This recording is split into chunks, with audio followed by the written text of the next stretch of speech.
back.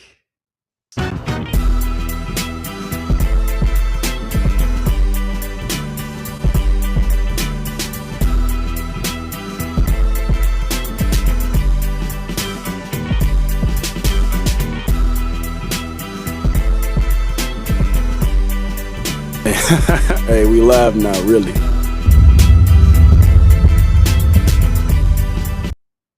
Hey, we live? Yeah, we live now, really? Really? What's going on, my beautiful people? Hey, what's up? What's up? Yeah. I know. It's been too long. For my people over on Golden Gems Media, over on the Golden Gems account, I am sorry. We've been in hibernation. We've been locked up, figuratively, because YouTube put us on punishment for a little bit. But you know something? Ain't no time like the present, baby. And guess what? We back. And we back like we never left. You understand me? So yeah, I missed you. I did. And today, today, we got a lot of things to get into. Oh my goodness.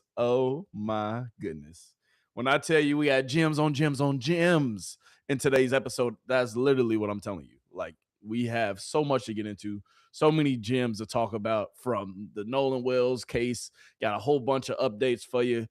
Oh my goodness, then you know the NFL season has started up. You know the NFL season is here, and you know it's upon us. So guess what? Yeah, we got a lot of stuff to get into over on that end too. I promise you. Today's going to be a what kind of episode? A gems packed episode. Yes, a gems packed episode. So before we go ahead and get started, y'all know, before we get started, you got to do me this one favor. You have to do me this one favor, please. Like, seriously, all jokes aside. Can you please take the time out of your busy day? Yes, literally, right now.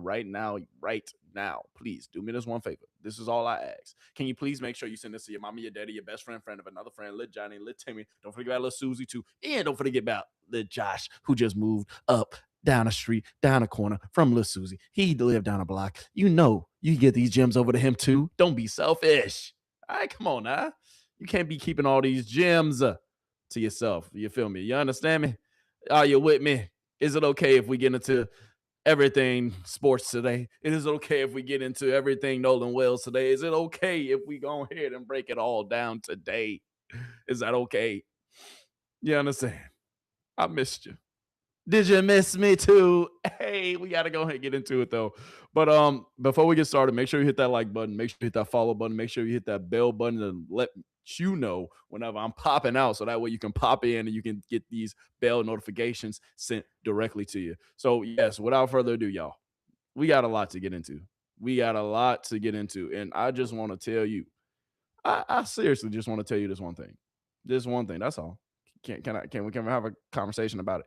Can we have a discussion? Can we really talk about it? Please, I'm asking for a friend. How you doing?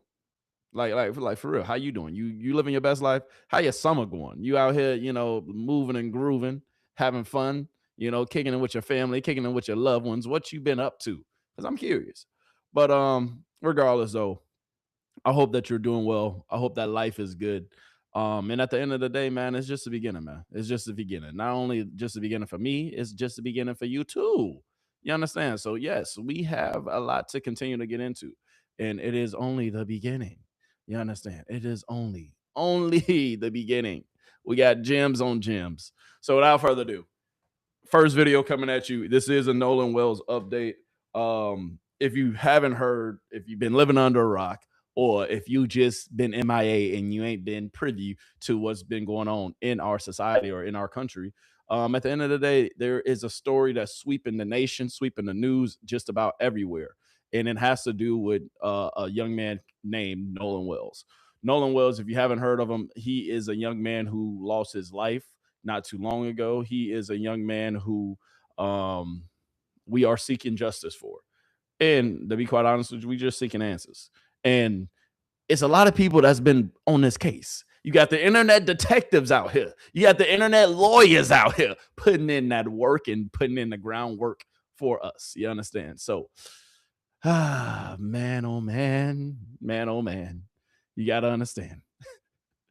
Everybody is talking about this case. Everybody is either spreading good news, good information, or spreading fake news, because there's a lot of fake information out there. And it's kind of sad that people will use fake information to try to, boost, I guess, themselves up a notch in just the internet world. But at the end of the day, the internet is the internet. The internet is fake. So don't be spreading fake news, especially about people who been lost their lives. It's not fun. It's not cool. It's not anything that you should play about or joke about. And with that being said, it's a lot of videos that I've done over these last few weeks on Golden Gemz, media you guys just haven't seen. So over on Golden Gemz media, you guys haven't seen what I've been up to. You ain't seen everything that I've been covering. So I will be posting those videos here soon. Probably this upcoming week, I'm gonna have a lot of videos posted for y'all. I'm gonna have a lot of shorts going live over there because I've been getting into a lot, man. So yeah, it's just because I haven't been on Golden Gemz media don't mean we ain't been over here putting in the work. You understand me? So at the end of the day, guess what? I did miss you. I really did. And without further ado, let's go ahead and get into our first video, man. So my guys, Secret Sam. All right. I said Secret Sam. Secret Service Sam. He's been covering this case, and he actually talked to one of Nolan Wells' lawyers. So a lawyer that's working on a Nolan Wells side in this investigation and during this case, he talked to one of the Crump lawyers. So without further ado, we're going to go ahead and get into that video first, and then we're going to go ahead and talk about everything that needs to be talked about. So just sit back, relax. Let's go ahead and get into it. It feels good to be back. It feels good to be back, baby. And hey, we ain't going nowhere. All right, so sit back, relax, grab your popcorn, grab your little snack. All right, and let's go ahead and get right into it. One of the lead attorneys on the Carmelo Anthony trial. That's right. That's right. And so let me just say this first. Thank you so much for keeping both Carmelo Anthony and Nolan Wells' cases front and center, because these are such important cases for us right now. The community is very concerned about both instances. I know you're speaking about Nolan Wells right now, but I will say both of these cases are not typical cases that we would take at Ben Crump Law. But one of the reasons we got involved is because the facts of each of them shock the conscience. And so there's no way that we could sit idly by while Nolan Wells' family is waiting on answers from Mississippi law enforcement. We need transparency in this case. And we have asked, Attorney Crump did have a meeting with the DA, but they are still very slow to provide any information to the family and the general public.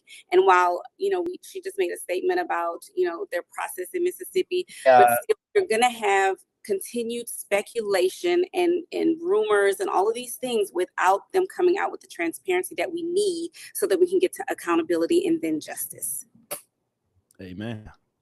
Well said. Exactly. And what do you guys do as part of, as part of the Ben Crump law firm? And obviously I love Ben Crump. I think the work he does is amazing. He's brought so much justice to people who otherwise wouldn't have gotten justice, because people don't like to talk about this. And how do you guys combat people who's right income? Hold on. It was a lot that they got into, but he had some technical difficulties. But rest of the interview right here, and we're gonna talk about. Are you back? Can you hear it now, Brooke? Yes, I can hear. Okay. Sorry for this buffering. I don't know why. The internet is wanting to act a little funny, but just sometimes on the live feeds it will do what you were saying. Okay. Well, you were talking about how do we combat some of the buffer. What I will say is we typically don't get too involved in some of those issues, but I would like to educate the general public just in the sense of criminal cases versus civil cases. Criminal cases rely on the state, the federal government to bring charges. And that's what we're seeing the lag in Mississippi. This has nothing to do with anything that we can do as civil trial attorneys. We are advocating for Mississippi law enforcement to do what they need to do so that we can get justice for Nolan Wells' family. And in terms of the cases that we take at Ben Crump Law, families have to reach out to us for our assistance. And so we will, once they call us, we will vet the case, get as much information as we can to determine if they have a viable case.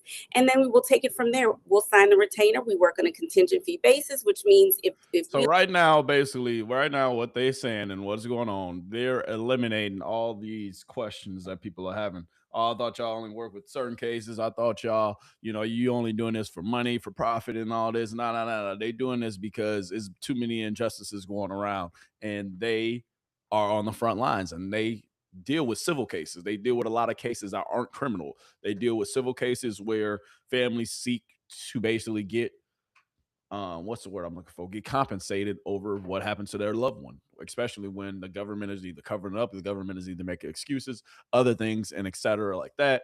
But she's explaining it well. Let's continue to get into the video because it's a couple of questions and a couple of things that he asks specifically about the Nolan Wells case that I think are extremely important and things that we will talk about here shortly. So let's go ahead and get into it. We don't recover any money, then we don't charge. So I just want people to know that, we care deeply for our clients and the issues that our clients are impacted by. So in terms of all the misinformation, we just can't let it get in the way of the work that we are called to do at Ben Crump Law. Amen. I love that. Yeah, that's well stated. And what is your take on some of the boys that have come out and have gone on, I call him Officer Race Batum Tatum on his podcast. Race Batum Tatum, really? Do you know if any of these boys already spoken to the police? Is this odd that they're going on a podcast? Is this how usually things are handled? What are your thoughts on that, if you can comment?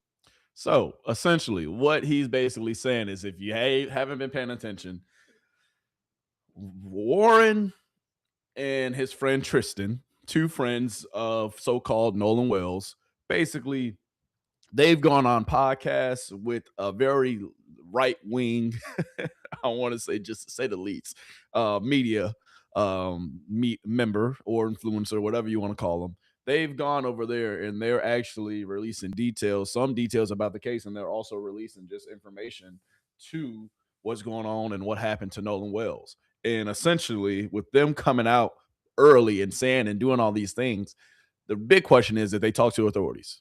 What's really going on? Like, do authorities have these interviews? Have they been watching them just like we've been watching them on the internet? Because I'm looking at the Warren interview, dog.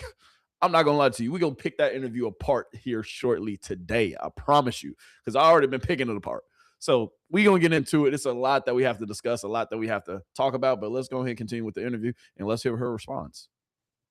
Again, because Jackson County DA is very tight-lipped on their process, we really don't know. But what I can tell you, it's very strange because the first question I would have is, what were they doing after Nolan Wells went missing? Those are the answers that we want. We want to know why Miss Wells had to go and get his phone, Nolan's phone, from his friends. We want to know why Mr. Wells had to go retrieve the keys. Why weren't they more forthcoming initially when Nolan Wells was missing?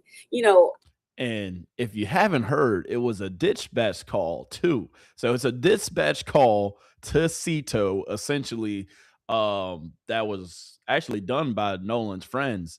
And we're going to listen to that audio here in a bit. And we're going to really see what we hear from that audio. Because that audio in particular will tell us a lot of things, whether this case is really something that maybe early on had a lot of foul play, or if it's just a lot of white lies being told on both sides. All right. So we're going to get into it. We're going to hear all about it.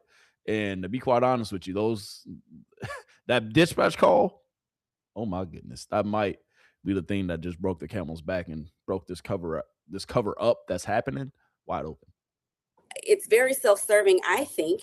And, as far as Officer Tatum, it's propaganda. We're not going to get into that. But what we will say is we just don't have enough information, which, again, is why there's so much speculation. And it is very odd that they're telling their story to podcasts versus, reaching out to you guys about it.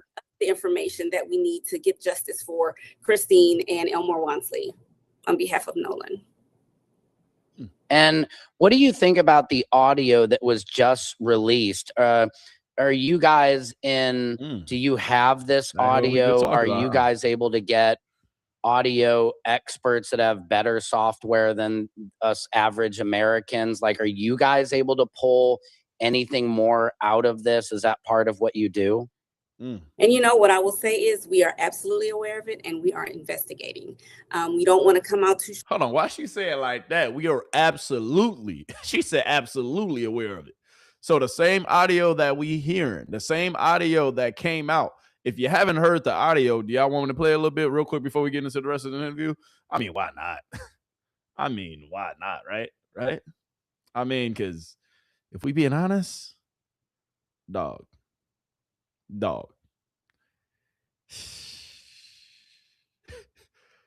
It is boy. It's gonna be something going down. It's gonna be something going down because this audio, let me tell you, it's not pretty, at least for them. I'm not gonna lie to you. If you haven't heard it, I mean, why not? Right? I should go ahead and play it for you, right? Hold on. Actually, here, let's play a little bit more of this, and then I'll play you out the audio, a little bit of it. Strong and without information, but we are motivating.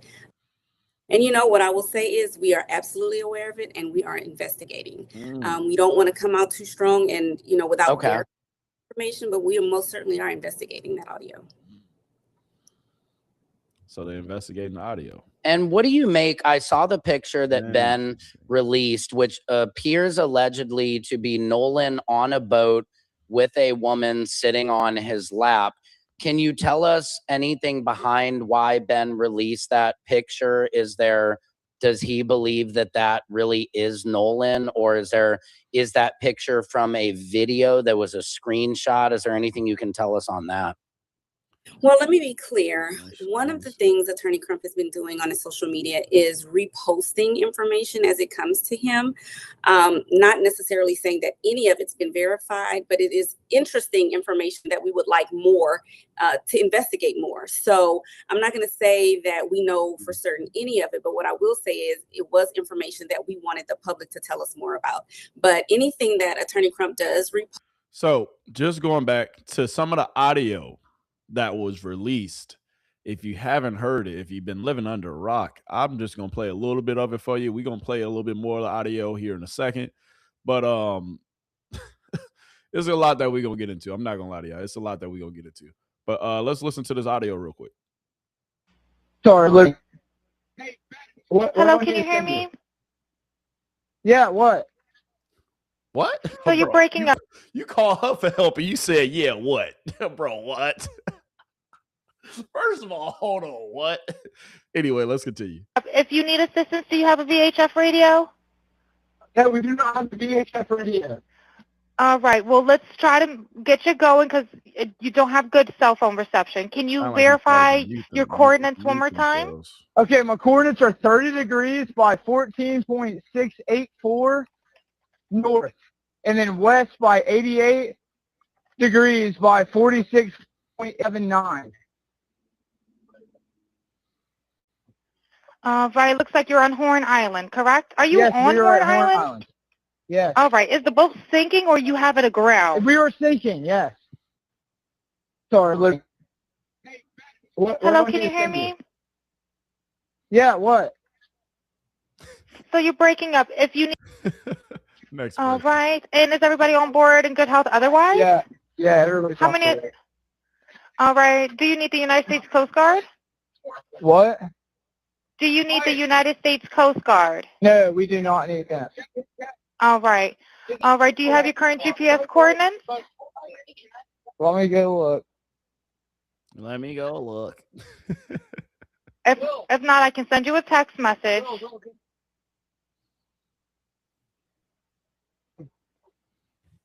North. All right, are you ready? Yes, sir. I'm available. North 30 degrees by... Detail assistance, Vicky speaking. How can I help you? So now this is the beginning of the call. Hey, we're at the west tip of... So this is at the beginning of the call. And so the previous two audios I just played, to be quite honest, I should have just played the entire original, the one that had basically everything that, I mean, we will need to go through. But anyway, we listen to it. But this audio right here that I'm about to play, this is the one. Because you're going to hear a lot of stuff in the background, and y'all tell me what you hear. horn and our bilge pump stopped working. We're sinking. Can y'all please come? We have a membership. All right, of course. How far is the water coming up, sir? Can you give me a description? Ankles? Oh, what did he just say? Shut the fuck up or wake the fuck up. Y'all tell me. Excuse my French. What'd you say? Hey. Yes. Hey. How far is the water coming up, sir? Drunk. It's coming up. We're just sinking. I don't know. Like we're going down now. All right. Well, let's get you going. Membership number or phone number listed on the account, sir. I don't know the phone number. It's either Jerry Atkinson. I think it's Jerry Atkinson. Try that. All right. I know we have a membership, like guaranteed. I don't have the tag Unless on you here. have a It got ripped membership off. number or anything, it's okay. I'll get you over to the captain. What's the best phone number to reach you at? CITO assistant, Vicky speaking. How can I help? All right. So essentially, this is the phone call that people are talking about. This is the call that is kind of having the internet go crazy. Let's get back into the interview because she answers a few more important questions that I think y'all might want to hear. So without further ado, let's go ahead get right into it. Wrong video. There we go. Post our social media team repost. It is certainly for informational purposes. We want more information of it. We want the public to continue to investigate, but nothing that he reposts is an endorsement of fact. Okay, that's good to know.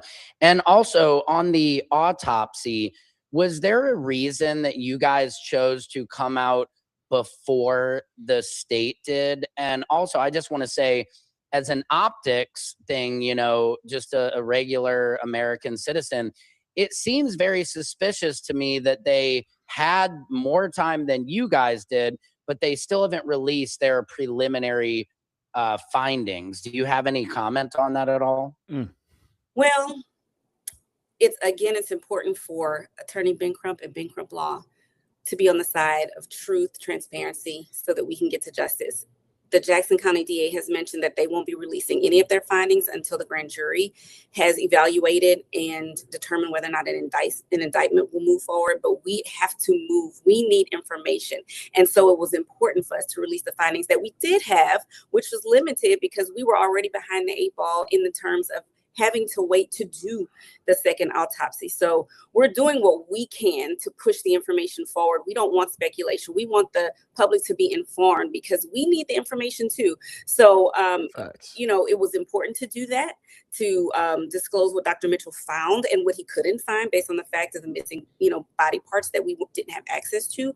So we're doing what we can to move this conversation forward because so much time has passed. And in fact, it's been entirely too long. So basically what she was saying was a lot of people are mad at Benjamin Crump because he's reposting a lot of things, and he is doing that strategically because by him reposting it, maybe that might trigger somebody to call because maybe that's a picture that, oh, I remember this was in that picture that I took, or, oh, I thought this was in that video, or, oh, I really thought I actually seen what happened, or I seen that moment. So it's a strategical reason why they're reposting some of the things. And the last thing that they reposted was just a random picture of Nolan Wells' leg hanging off the boat. And it would appear to be someone else holding a woman in the background. So who knows? Who knows? But they were posting everything. And I honestly respect it because that's how you're going to get calls. That's how you're going to get people to, you know, pay attention to what's going on. And to be quite honest with you, I'm here for it. So let's continue.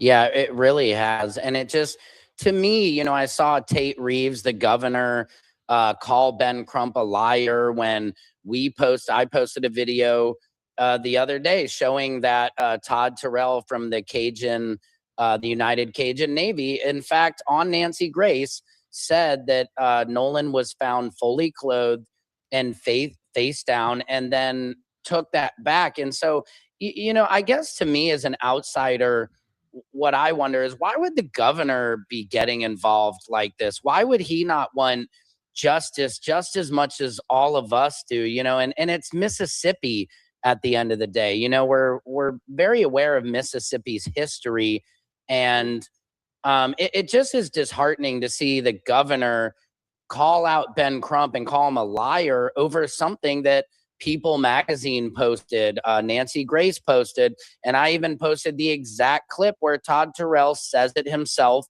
that he was fully clothed and found face down. It just, what do you say to everybody who feels like this just seems like a cover up? Do you think there's any truth to that, or is it just speculation?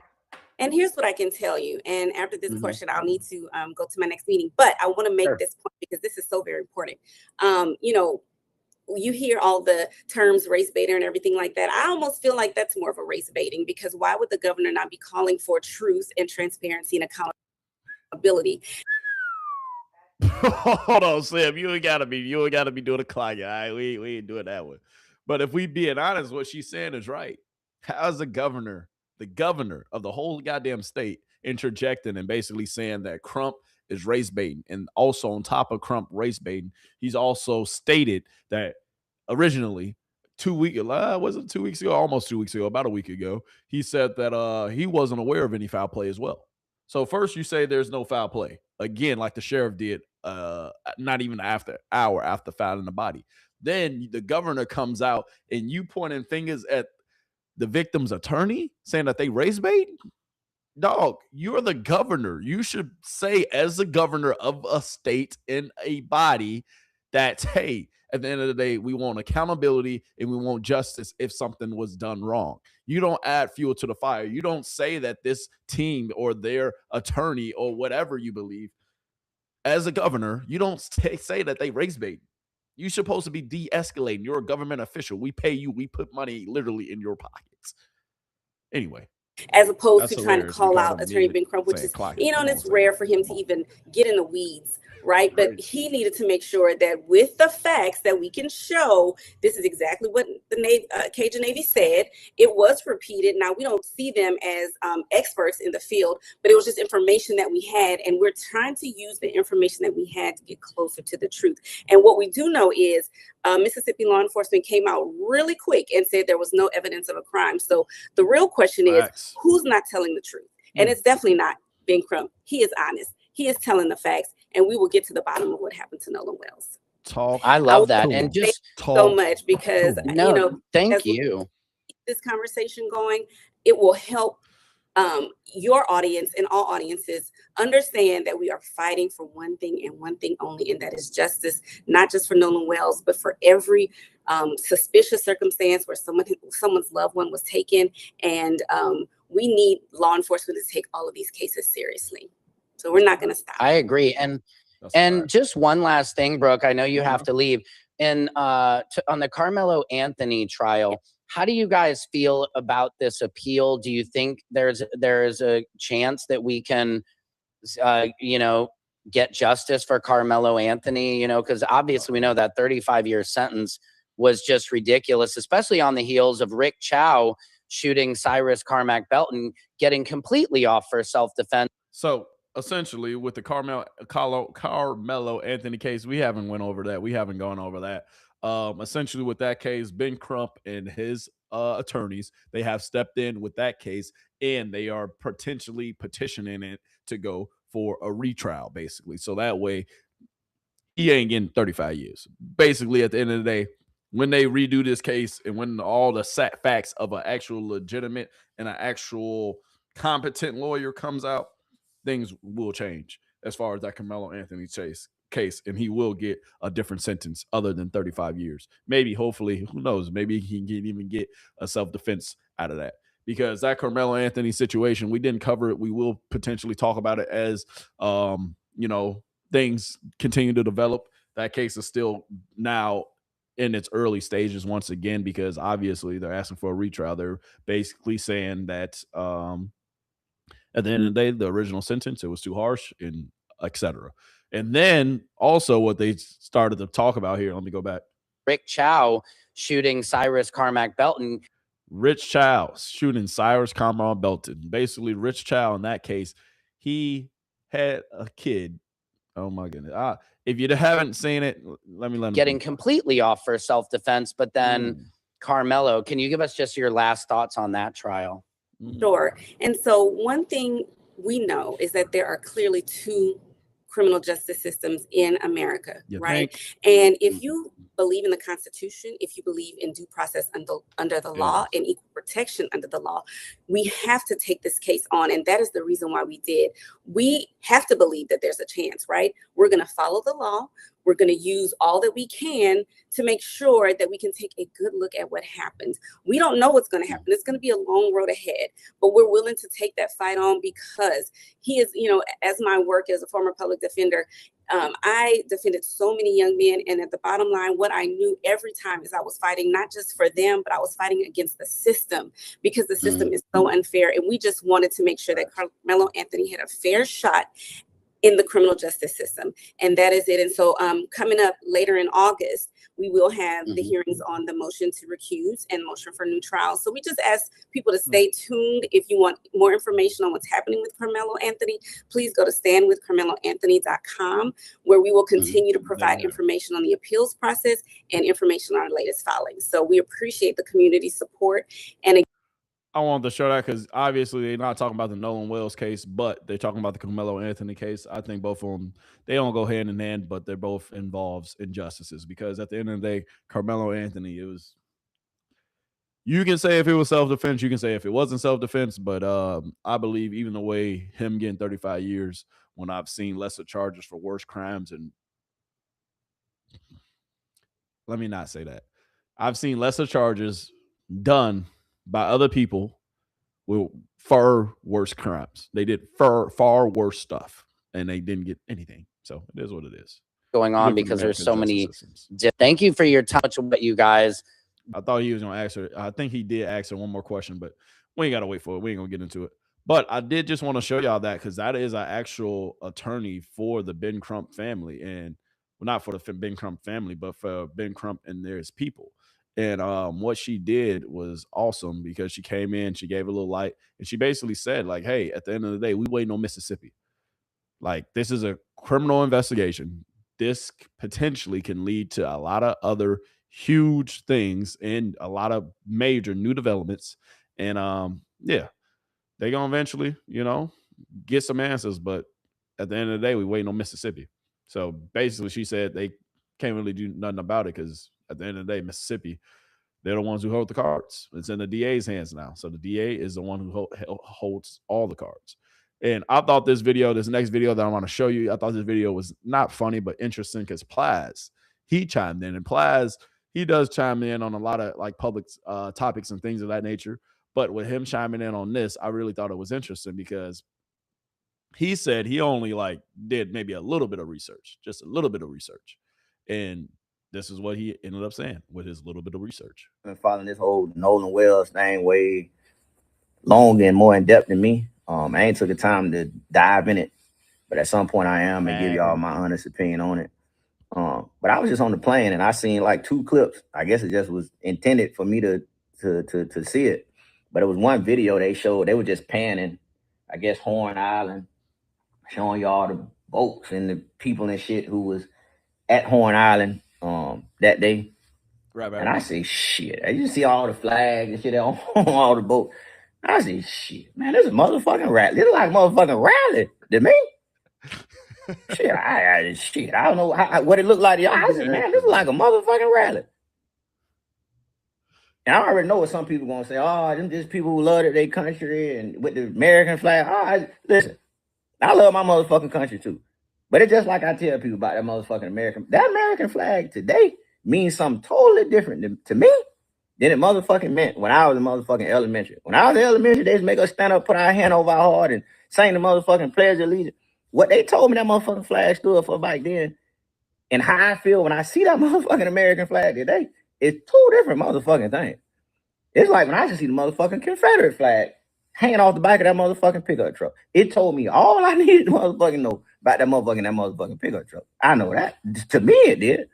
And then I went a step further. I said, man, let me look at some of the goddamn, let me screenshot some of these motherfucking flags. Let me see what kind of motherfucking flags keep hanging in there. Look at this motherfucking flag right there. Shit, ain't no motherfucking way. That motherfucking skull. I don't know what that even means. That motherfucking skull head black. Ah, shit. And then the motherfucking TMZ, I see the 911. Obviously, he's ignorant to the fact that, you know, with things involved in this case. Yeah, I'm gonna let him finish and then I'm gonna talk. One call they put out.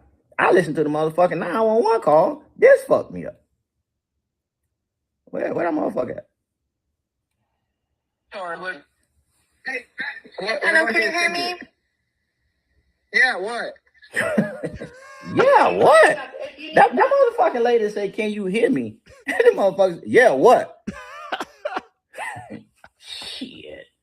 Well, I know what motherfucking nice sound like, and I know what motherfucking not nice sound like too. And then on the same motherfucking call, he said he's sinking, the motherfucking boat sinking. She said, "Sir, you need us to get the National Coast Guard out there." No, don't send no guard. Huh? Bitch, and you sinking? Bitch, if I'm sinking, send any guard. Bitch, send a security guard. Bitch, any guard.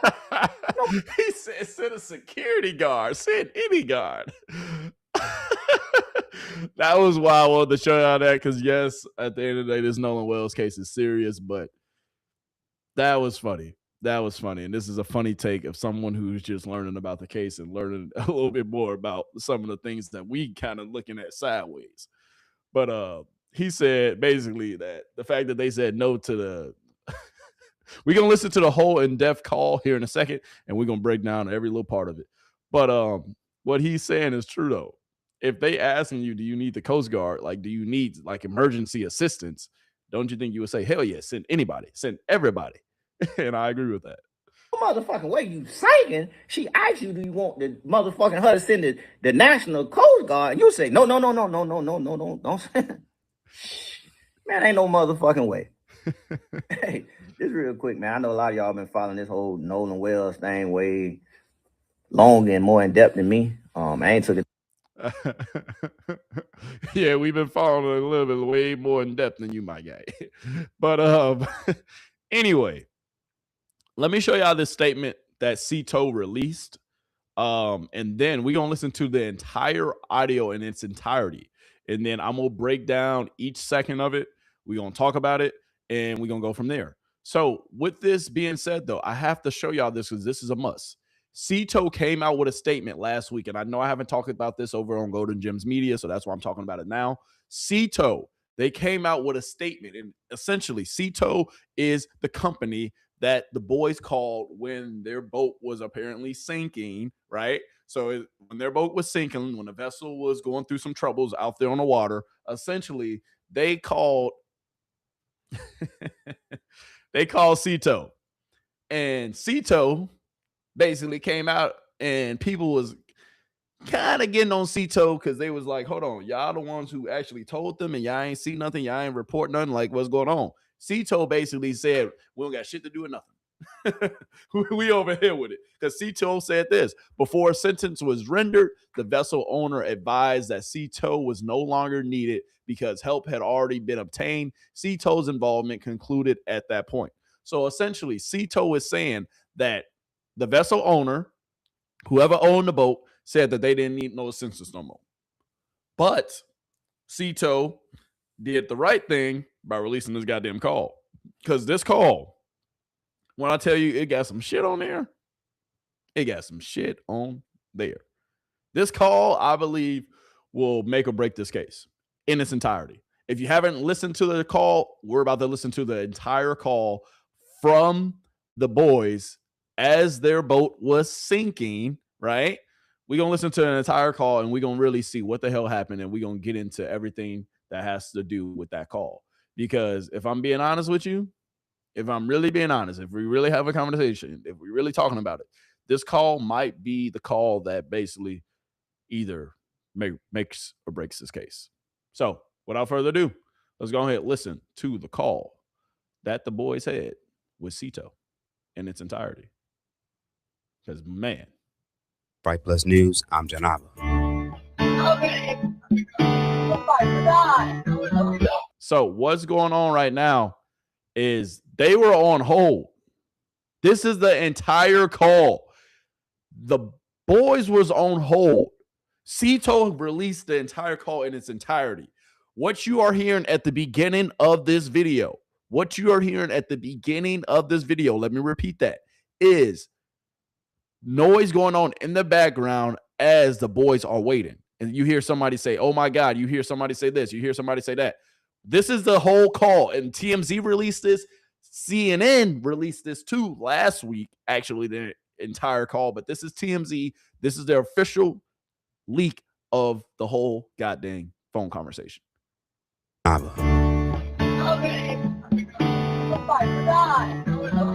Detail assistant, Vicky speaking. How can I help you? Of course. How far is the word coming up, sir? Breaking news coming out of Mississippi. A little over 20 days after Nolan Wells' disappearance and death, there now appears to be a major break in the case that the public is finally hearing. Yesterday, we would release an extended version of the audio call his friends would make to the Cito company when they alleged they were having issues with their boat and was sinking. Okay, How many adults on board? There's 0 adults on board. There's nobody on board the boat? No. Nobody right. here is over the age of 21. Sir, that was not the question. Now, this version we shared, originally obtained by TMZ, would only capture when you first hear the driver of the boat speak with the operator. Now, late Saturday night, local outlet WLOX would go on to release a completely unedited version of the call provided by the Mississippi Department of Maritime Resources.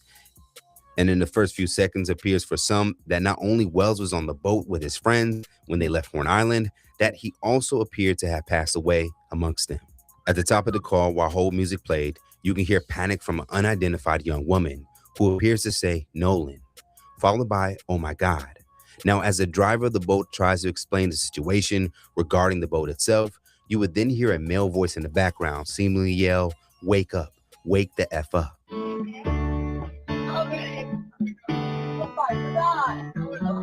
Detail assistant, Vicky speaking. How can I help you? Hey, we're at the west tip of Horn, and our bilge pump stopped working. We're sinking. Can y'all please come? We have a membership. All right, of course. How far is the word coming up, sir? Now, of course, due to the conversations in the background not taking place a part of the actual call, the way some are hearing this could be challenged by those who choose not to see it that way. Now, as an attempt to better make out the background chaos, we will remove the hold music at the beginning in an edited version. To connect you.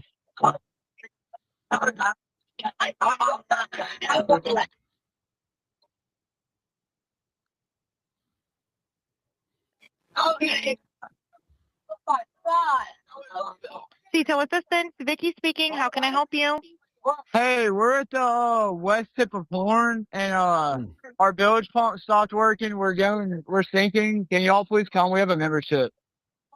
All right, of course. How far is the word coming up, sir? Now, to note, we as well personally can't help but to hear what many are now picking up as well as potential's final moments now that this version of the tow call has been released. Now, for some, as the call continued, there appeared to be other questionable moments in the background for listeners as the boat driver, identified as Wyatt Pyron, continued to speak with the operator. Like at the end of the call, when you would hear the called Cito captain express that he got a direct call from the grandfather Pyron, who would tell him that a tow was no longer needed. This for some would be the beginning of a cover-up to minimize witnesses. Hi, Captain Seth. This is Vicky from International. How you doing today? Doing good. How are you? Good, good. I apologize ahead of time. I really do. You're going to have a fee for service come up under Jerry. Okay. Jerry. It sounds like a bunch of kids on board on Horn Island. He's letting me know that his father's a member, but he can't give me any information. And he's saying the boat is sinking.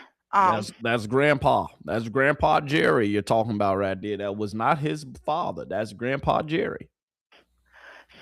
And he's on Horn Island. It's just unfortunate. He's just a kid. There's a lot going on. So Right. he said there's about a lot of people on board. He says he thinks about 7. I'm guessing they're all under 18. Okay. And I'm not trying to be rude. He wants you guys to go out there and unpump the boat and then tow it in. Do you know what kind of boat it is?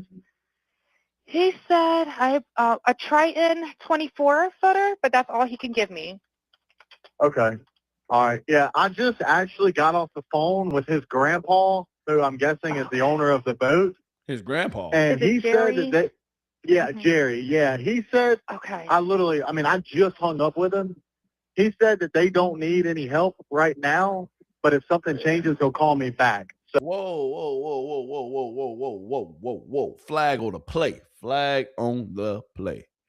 You call saying that Joe Bowden's sinking, and then your grandpa call the actual captain that's supposed to be potentially coming to get y'all. He called him and basically say, nah, they good. They don't need help no more. Interesting. Why wouldn't they need help no more if they sinking?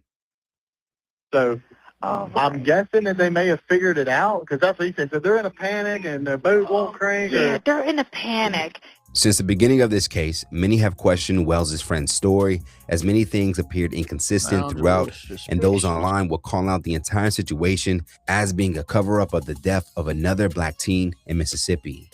So what happens next? Given that this call is now officially 22 days old, we're certain the local officials and investigators have examined it by now. And given that agencies like the FBI are involved, we can also be certain that they have the resources to completely clean distorted audio with specialized forensic audio tools that can isolate speech.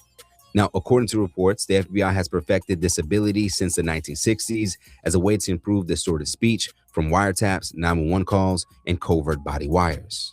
Now, in what we unveiled is the case, and we all have now witnessed that Nolan was back on the boat that day where he potentially lost his life. Many individuals can now face consequences, like all of his friends who were on the boat that never gave Wells' family and authorities the truth and potentially helped get rid of his body. The stepmother of Warren Hudson, Judge Ashley Cole, who would push potential false statements. The grandfather, Wyatt Pyron, who looks to have helped his grandson avoid serious consequences. The adults who supplied the teens with alcohol, causing them to potentially make terrible decisions that day. And local law enforcement for failing to aggressively move forward on making arrests when there were signs early on, like Exhibit A, picture of Nolan and his underage friends drinking. And more specifically for Sheriff John Ledbetter for expressing he didn't see any signs of foul play before an autopsy was even conducted. This recent update not only could highlight criminal bias, but also media bias because, again, this audio is over 20 days old, but for some reason, none of the major outlets played it in its entirety, which would have captured the slurred speech by Pyron, the boat's driver, thus potentially incriminating him of boating under the influence, which again is against maritime law, as well as capturing him stating that none of the occupants of the boat were over 21 years old, the legal drinking age in Mississippi. Okay, How many adults on board? There are 0 adults on board. There's nobody on board the boat? No. Nobody here is over the age of 21. Bro, he sounds like he's so privileged and he's so upset that she even asking him questions. Dog, she just trying to help you, bruh. We're about to listen to the whole call in its entirety. I just wanted to show y'all this video because this video breaks down key essential parts. I probably should have played this video second, but I'm gonna give you my own personal commentary as we're listening to the whole original audio. So there you have it. Let's finish though. Sir, that was not the question. On Thursday, Mississippi District Attorney Angel Miles McIlrath would speak out about the case and would defend the pace of the investigation as it would now be presented to a grand jury when it's complete. I understand the public's urgency to know what happened to Nolan, but we are not taking time for time's sake. We are taking the time required to complete the work this investigation demands. Since Nolan was reported missing, local, state, and federal law enforcement agencies have worked around the clock investigating what happened to him. Every piece of evidence must be examined. Every credible lead must be followed to its conclusion. Every witness interview must be analyzed in context of all other evidence. The pressure for answers does not change what the work requires. I also understand that many people have questions about why more information has not been released publicly. In Mississippi, the rules of professional conduct restrict the information a prosecutor can release during an investigation. Our restraint in communicating facts and evidence is not an effort to keep the truth from the public. It is an effort to protect the integrity of this investigation and the grand jury proceeding. As your district attorney, I have an ethical obligation to avoid public statements that could influence witnesses. Why is she reading this so well from a teleprompter? I don't want you speaking from the heart. I don't want you speaking from no teleprompter. You the DA. You supposed to know what you're supposed to say. But instead, you sitting here reading off a teleprompter. I don't want to hear that. You don't even look emotional. You don't even look like you seeking justice. You a good Southern belle. Just out here, just, yeah. You know, we got to put on a good face. Got to look like we're doing something. What y'all really doing behind the scenes, man? I hope y'all do some investigating, because us at the internet detectives. I was going to say us internet detectives. I ain't detecting nothing. I'm out of my business. I'm just giving y'all the coverage. I'm just giving y'all what's out there. And best believe I'm not spreading fake news. We only spreading what is actual factual. You feel me? Because at the end of the day, these calls are actual factual. That Ito's statement is actual factual. You feel me? So I'm not showing y'all, I'm not gonna lie to you, I'm not showing y'all nothing that's not facts, not plain Jane. It's straightforward. I'm giving y'all the real and the raw. At the end of the day, I'm not giving y'all nothing that hasn't been actually said by a judge, actually said by an attorney, actually fact checked. I'm not out here spreading fake news because I really want justice for Nolan Wells. I really want to see this case resolved. But this district attorney right here, dog, you ain't got to read from a teleprompter. Let's rewind it. Let's go all the way back to the start of when she started talking, because I don't believe nothing you saying. Mississippi District Attorney Angel Myers McIlrath would speak out about the case and would defend the pace of the investigation, as it will now be presented to a grand jury when it's complete.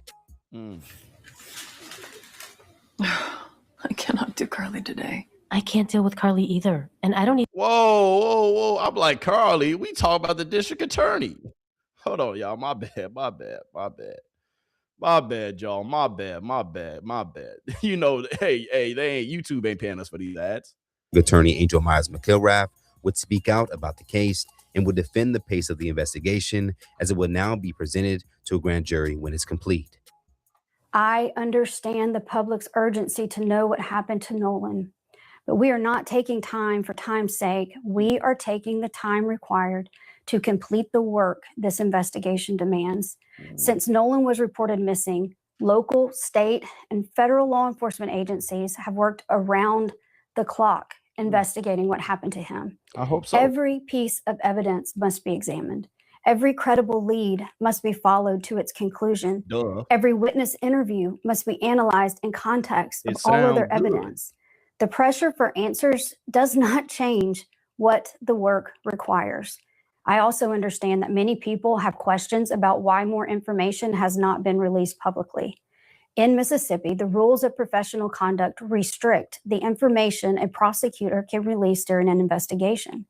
Our restraint in communicating facts and evidence is not an effort to keep the truth from the public. It is an effort to protect the integrity of this investigation and the grand jury proceeding.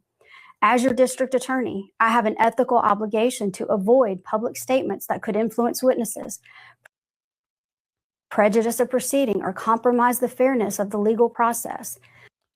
I respectfully understand all of that, miss. But you got to understand, y'all ain't saying nothing. So we understand you want to protect the integrity of the investigation. That is number one. That is what you should do. But at the same time, dog, like, we need you to understand that we also need you to give us some breadcrumbs. We need you to also temper down everything that's going on. Release the autopsy preliminary if it's not all the way finished, just like the independent autopsy that was done was released. Release some of the early investigation findings so that way we can potentially continue to maybe settle and not rush the judgment, because y'all are really investigating and y'all really are out here doing what you need to do behind the scenes. I know, we don't live in a perfect world. I know it's not going to be like that. I know that maybe, it's fruit for thought. But at the same time, you ain't gave us nothing besides saying it ain't no suspectable of foul play. So if it ain't no suspect of foul play, and if it was just a drowning, then what y'all doing all this for? If it was just a drowning and it's no suspecting of foul play at all, what are y'all taking so long for? Why haven't you released the autopsy? I'm asking for a friend. Just asking. My obligation extends to and requires me to use reasonable care to ensure investigating agencies avoid making those statements and releasing information as well. These rules exist to protect the search for the truth, not to prevent it. When the public asks, what about this, or have they looked at that, or did they think about this? The answer is yes. Those are the same questions investigators ask. The difference is that we can't publicly discuss the evidence, the interviews, or what those efforts have uncovered while the investigation is underway. As far as Wells' family, they continue to ask witnesses to come forward and are expected to investigate Wells' phone with investigators assigned to the case. We are also awaiting the findings from Wells' first autopsy now that the independent autopsy deems his cause of death as undetermined. And so if this captured audio accurately depicts what many are now hearing, the pain and lack of trust that Black Americans have expressed becomes more valid. And on the birth of Emmett Till, July 25th, 85 years later, Mississippi gains another stain on the state's history. Facts. Reporting live from Ibis Club, Fight Plus News. Facts. This is another stain on their history. This is another stain on them, period.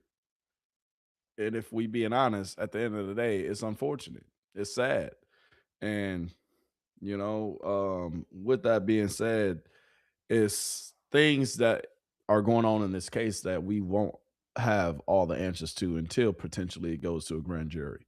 But even with that being said, even with hearing from the district attorney, it's like, dog, y'all gave us nothing. You said it was no suspicion of foul play. You said that it was just potentially just a drowning.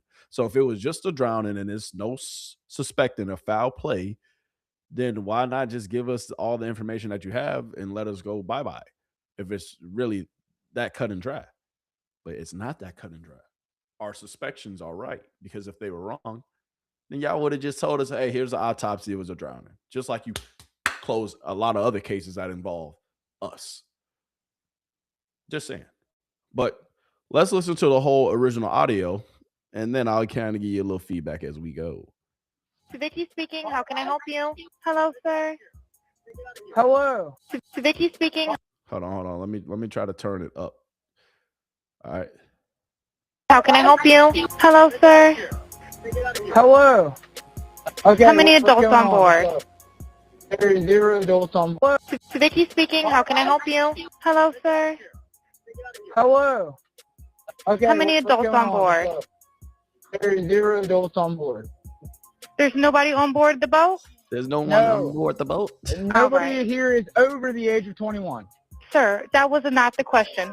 Is there a person? Is there a person, a living individual on the boat? Look, she getting frustrated with him, and he getting frustrated with her. Dog, this whole conversation, if I'm being honest, is wild. How you call them for help and you get mad at her asking you questions that she needs to ask you so that way she can get you some help. You can't make this issue up. I promise you. Hey, Wyatt, Warren, Bart, all you boys. Oh, it ain't looking pretty, baby. It ain't looking pretty. Hey, we're at the west tip of Horn, and our bilge pump stopped working. We're sinking. Can y'all please come? We have a membership. We have a membership. All right, of course. How far is the water coming up, sir? Can you give me a description? So right there, did he say, wake the fuck up? Nolan, wake the fuck up. Or did he say, shut the fuck up? What did he say right there? Let's rewind it. All right, of course. How far is the water coming up, sir? We have a membership. Because I thought he said, shut the fuck up. All right, of course. How far is the water coming up, sir? Can you give me a description? Ankles? Hello? Hey. Yes. How? He said, what'd you say? Hello? Hey, bro, what? Oh my goodness. This is how you know something else is going down in the background. Something else is going down with dog, just this whole picture in general, because it's not making sense. Nothing that they talking about is making sense. I promise you, it's not making sense. It's not making sense. Because dog, it's a lot of simple answers that could have been asked. Because if we talking about it, if we really talking about it. Speaking, how can I help you? Hey, we're at the west tip of Horn, and our bilge pump stopped working. We're sinking. Can y'all please come? We have a membership. All right, of course. How far is the water coming up, sir? Can you give me a description? Ankles? Hello? What'd you say? Hey. Yes. How far is the water coming up, sir?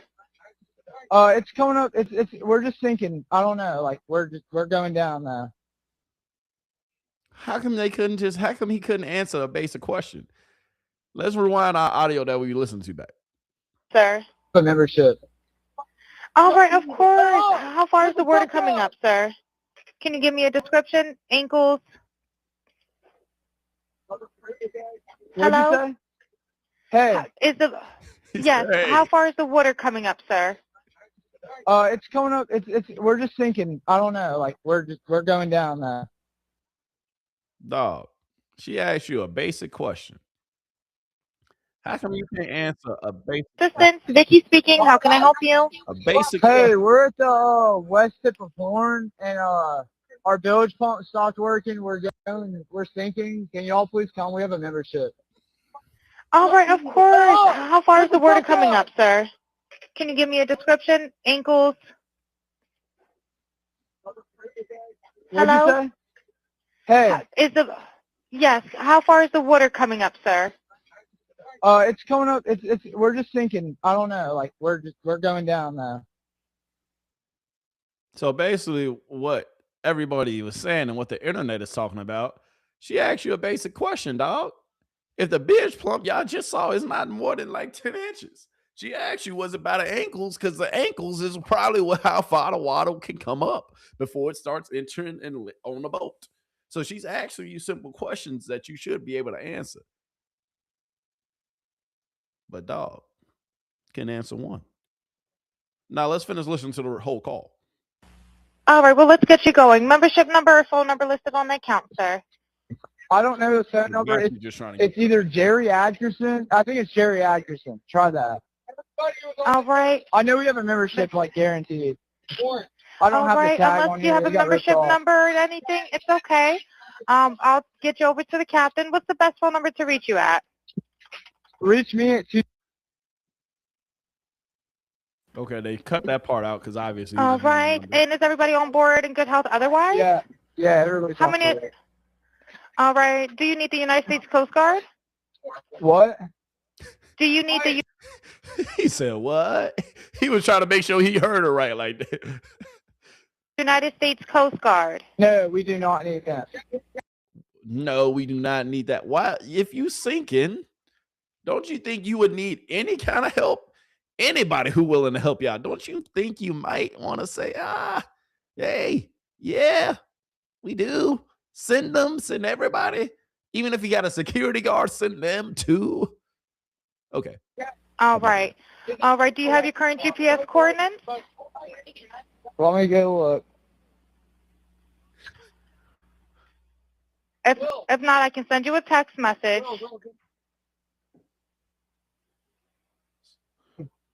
Right now. North. All right. Are you ready? Yes, sir. I'm available. North 3 degrees. But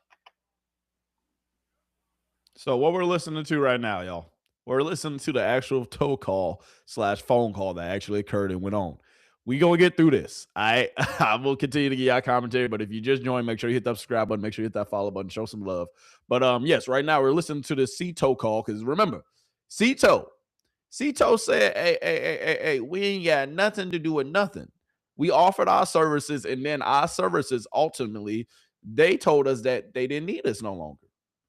So with them saying that, C-Tow said that, hey, we don't got nothing we ain't got nothing to go on with what they got going on.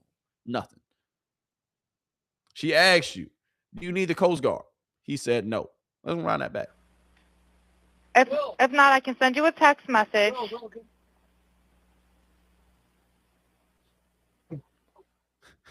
North. All right. Are you ready? Yes, sir. I'm available. North 3 degrees. But obviously he giving a number. They giving a number to the Coast Guard. 4672 or the Marine, whatever. All right, 4672. All right, and you were breaking up a little bit. Can you just repeat it one more time to make sure I have it correct? sorry. Look. Hello, can you hear me? Yeah. What? So you're breaking up. If you need assistance, do you have a You said, VHF yeah, radio? what? Radio? You said, yeah, what? Hold on, Hello, bro. can We you gotta hear me? rewind that back. She just say, hey, sir, can you hear me? Dog, remember, she is trying to help y'all. Remember, she is just trying to figure out what's going on. She trying to have you tell her what's going on so she can go ahead and send help to you. And you gonna answer her, what?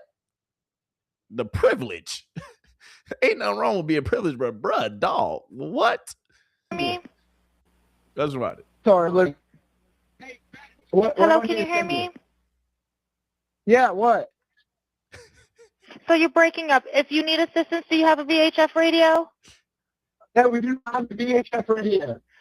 All Yes, right. that's Well, an let's try attitude, to bro. get you going because you don't have You know he good cell phone intoxicated. reception. Can you verify your coordinates one more time?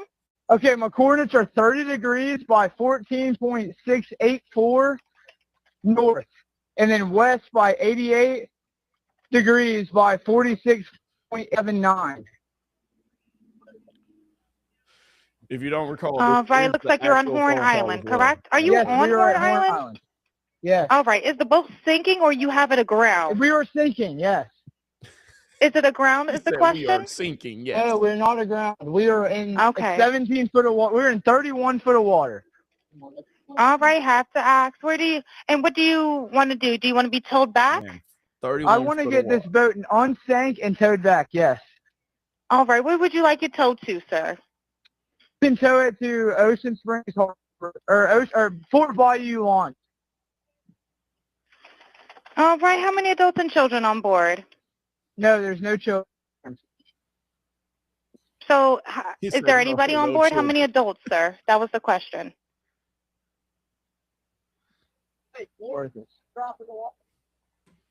Hello, can you hear me? Gotta jump in and pull the plug, Bart, while you're going. Hold on. Jump in to pull the plug. Who? Bart? Hey, Bart. Hold on. Hey, Bart. I ain't gonna lie to you, Bart. I thought you, boy, hold on, dog. Hold on. Hey, Bart. Hold on. Let me show you. They just said Bart name on the call, right? Let me show you this video real quick. Oh, hold on. God damn. Fulton said that wasn't me. All right. I have to go try to prove it's Fulton. I can't do that. Whatever. Now let's look at Bart. I heard Bart's name on the fucking thing. I didn't know if he was talking about Bart Simpson. How the fuck I knew he was talking with Bart? Who was going on? Okay?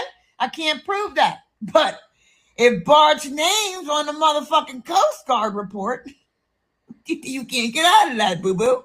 That's evidence there, okay? That's good enough as having a picture of him on a fucking boat, bitch. All right? So, unlike Fulton, who really just has a picture versus a word, we have an official Coast Guard report with Bart's name in the report as a person involved. So, explain your way out of that, baby. You got to do that in court. So,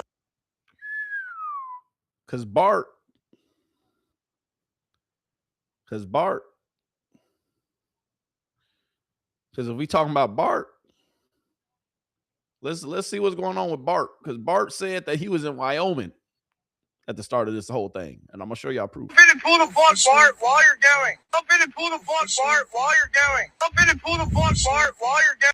now, first off, Bart, we going to pull the plug on your little NFL career right now if you don't come and tell us what the fuck is going on, okay? Secondly, whatever dumb hoe was fucking talking under that audio, you need to get a charge too. You done pissed me off so bad. Somebody send me the fucking audio without this host breathing and fucking saying shit on.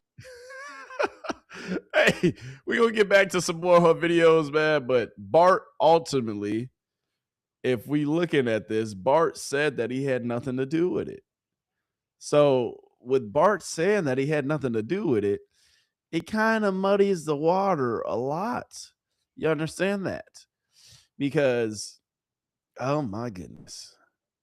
Bart, thought you said you had nothing to do with it, big dog. Hold on, big dog. Hold on. Let's get back to the audio real quick. We're going to get back to Bart in 2 seconds. My bad, y'all. Regular schedule programming. Yeah, let's get to it. Hello, sir. Plug, Bart, while you're going. Kind of jump in and pull the plug, Bart, while you're going. Jump in and pull the plug. Hello, Bart. sir. Hello. Yep, I just need you to answer these questions so I can get you over to the captain. Okay. How many what's adults going on board? There are 0 adults on board. There's nobody on board the boat? No.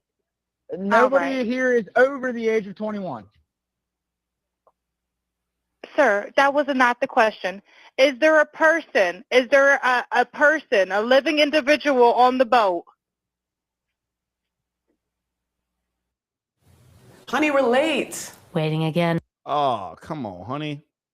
Yeah, we're late, honey. Hold on, y'all. Give me 2 seconds because YouTube ain't paying us. We ain't showing y'all no kind of ads. We are not going for none of that. All right, but anyway, another audio coming here shortly. We gonna finish this audio up, and we gonna hit on everything that was said during the audio, and we gonna break it down even further because when I tell you this audio, this is gonna be what makes or break this case. It will.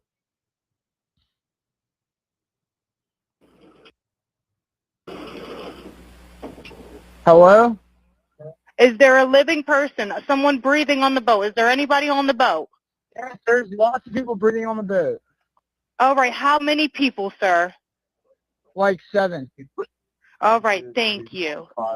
Does everyone have life jackets on or available to them? Yes, we have life jackets available. All right, verify what boat's sinking. A Triton, 22-foot offshore, 22-foot Triton offshore sea flight hull. All right.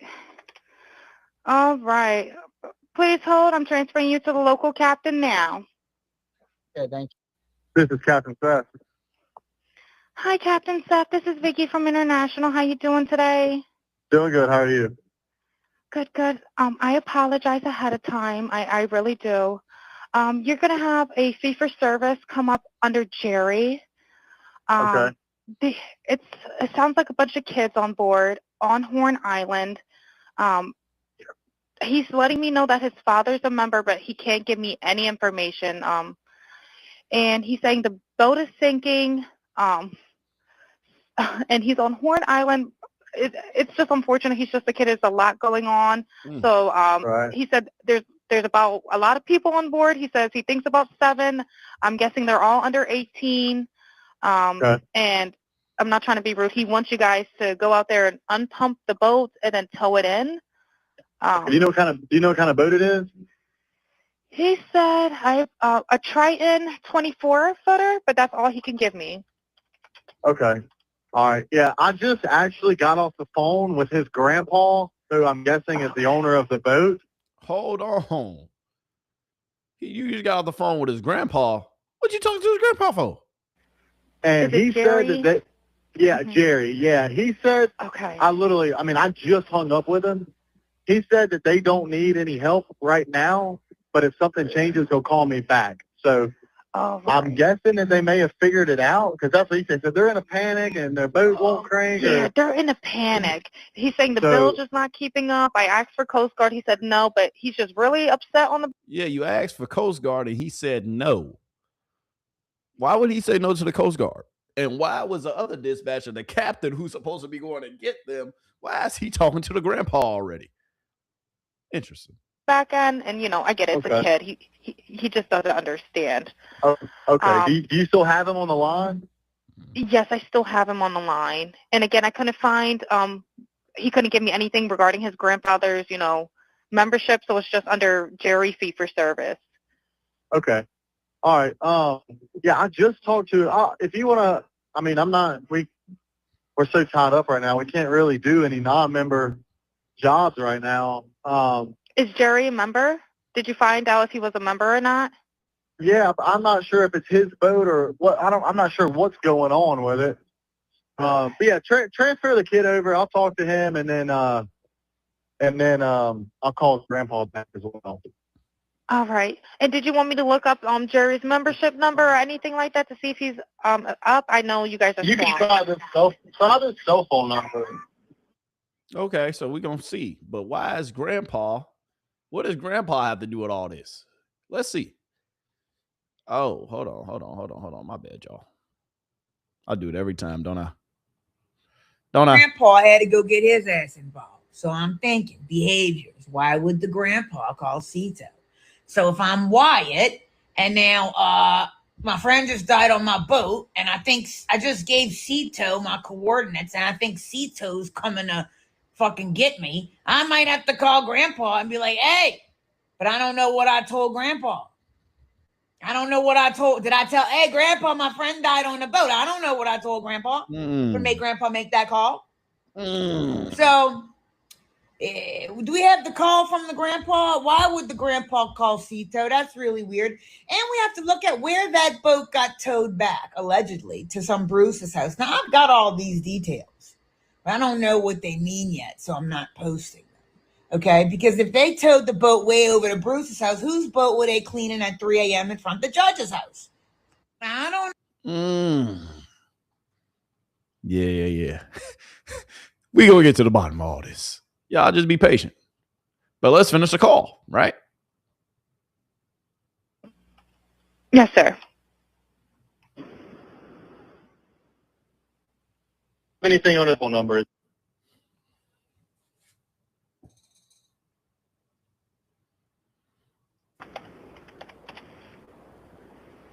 All right. Yep. Jerry. Yeah, he's an active member. Hold on. Come on, man. What kind of boat do you have on there? Same boat? Yeah, he's one. Yeah, he's one of your members. Yep, 22-foot Triton. All right. I'll just disregard this one. I'm gonna send you over an accurate one under this Jerry Ackerson one. Okay, he's one of your members. You'll get in a couple minutes. Okay. Okay, perfect. All right. And yeah, just transfer this kid over whenever you get a chance. Okay. So we just got through the whole phone call. Wanted to play that phone call with y'all for a reason. Now, let's go ahead and go through a few more videos so that way we can put all this together. Trust me, I'm going to wrap in a nice little bow for you. With me for a second. Now, the young man who made that phone call to Cito, he was very intoxicated. But if you listen to the call all the way through, he had already called his grandfather. Oh, my bad, y'all. My bad. What? What is the video? What? Hold on. So, but you also hear them in the background say, don't get back in the pool. A pool and a body of ocean water are two different things. It doesn't take a rocket science to steer that. So there was an accident. I'm going to say accident. They panicked. They called their dad, their granddad. The granddad connected with someone who was already still out at Horn Island. Got the location. The boys wrote it down. That's why he was able to read it to him, because he was too intoxicated. And when the Cito operator asked him how many people are on board, he said like 7, but it really was 8. And the reason why he said like 7, because the 8th person was already gone. These boys are in serious trouble. Very. Cito assistant, Vicky speaking. How can I help you? Hey, we're at the west tip of Horn, and our bilge pump stopped working. We're sinking. Can y'all please come? We have a membership. Okay. All right, of course. How far is the water coming up, sir? Can you give me a description? Ankles? Hello? Hey. Yes. How far is the water coming up, sir? It's coming up. We're just sinking. I don't know. Like we're going down now. How come he couldn't answer a basic question, y'all? How come he couldn't answer a basic question? I'm asking for a friend. That's all. I'm asking for a friend. If it's coming up to your ankles, that's what she said. Ankles, feet, like how high is the water coming? Because the bilge pump, he's got like 10 inches, between it. She just showed you.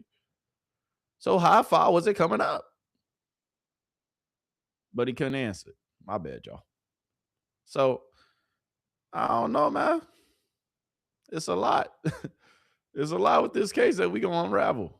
I promise you that. But there's still been no arrest. Why? Why? Why? If it was no foul play, if it was just a drowning, why does a grand jury need to see this? If it was just a drowning, why haven't y'all released the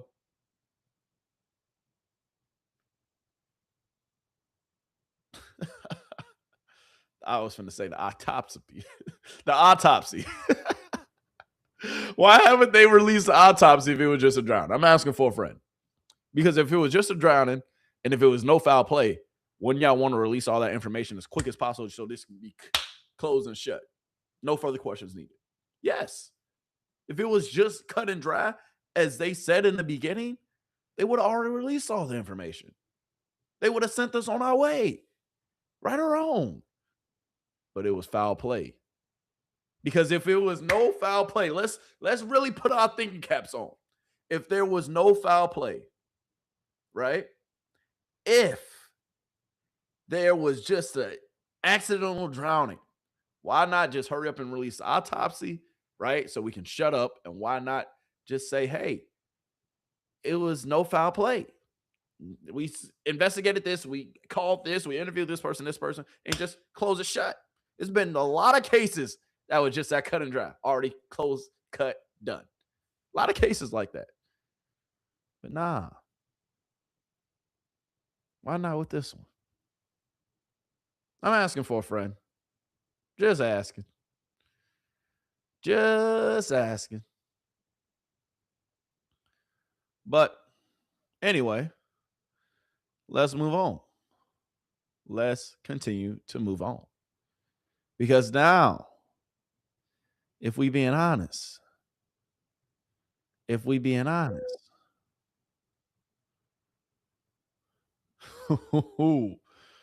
some more stuff we got to get into. All right, come on, girl. What else you got for us? Number one lawyer right now. So the boat went to Fort Bayou right after Nolan died on the boat, right? Now let me see who the fuck lives up in Fort Bayou. Oh my God, is that Bart's house? Bart? In Fort Bayou with a little boat launch docking area? Oh my God. I wonder if Bart was there that day. I wonder if Bart was with him. I wonder if that is the same Bart that lives in Fort Bayou. I wonder. Oh, according to Bart, he's been in Wyoming and hasn't been in Press Christian over a year. Now, how could his name? Let me see if I'm fucking retarded again. Hold on. She'll be that. I can't fucking see what this says. But does that say that an involved entity was Bart Edmondson Jr.? I'm so confused as to how he could be in Wyoming and Mississippi at the same time. Bart, to the front of the fucking room now, bitch. Because if the reason why I'm showing y'all that, and the reason why is because she kind of piecing this case together like it ain't no other. Because if we really being honest, this next video I'm gonna show you a little bit more why. Let's get into it. So now we're assuming this is a planted story to send us on a red herring. So the most important thing in this story now is actually who's not mentioned. Okay? Because whoever is trying to send us somewhere, their name's not going to be in here. So who's not in here? Jax and Bart. Okay? So let me tell you, whoever wrote this knows those people very well. They are in that friends group because they were trying to pin it on them fucking Mossies. Okay? Because this story came out before the fucking photo came out. So this was a plant, which means the people who are really responsible, their name ain't going to be in the story. Your name ain't going to be in the story. Look at the people whose names are not in the story. Okay, so now we're assuming this is a... And this story right here. So, bro, no, didn't get into a fight on an island. It was at our friend Wyatt house. So, with that being said, she's alleging that was a fake story that went so much in detail and was so much about a pool party or some other stuff that went on, and it was like one of the first real factual stories that we could check out. Why did she say that so fast? Why did she? Why didn't they mention Bart? Interesting. Now let's see her continue to piece it together. We about to get that anesthesiology money, baby. Oh, look, another pain management doctor, just like Warren's dad. Can I get some anesthesia? All right, my bad, y'all. But she's basically now saying, dog, all these parents are lawyers, doctors, and it's something beneath the surface that's going on with this case. And we're going to get to the bottom of it. Next video. Obviously, we need y'all to run us Bart's GPS ASAP. Subpoena that right now. Doof.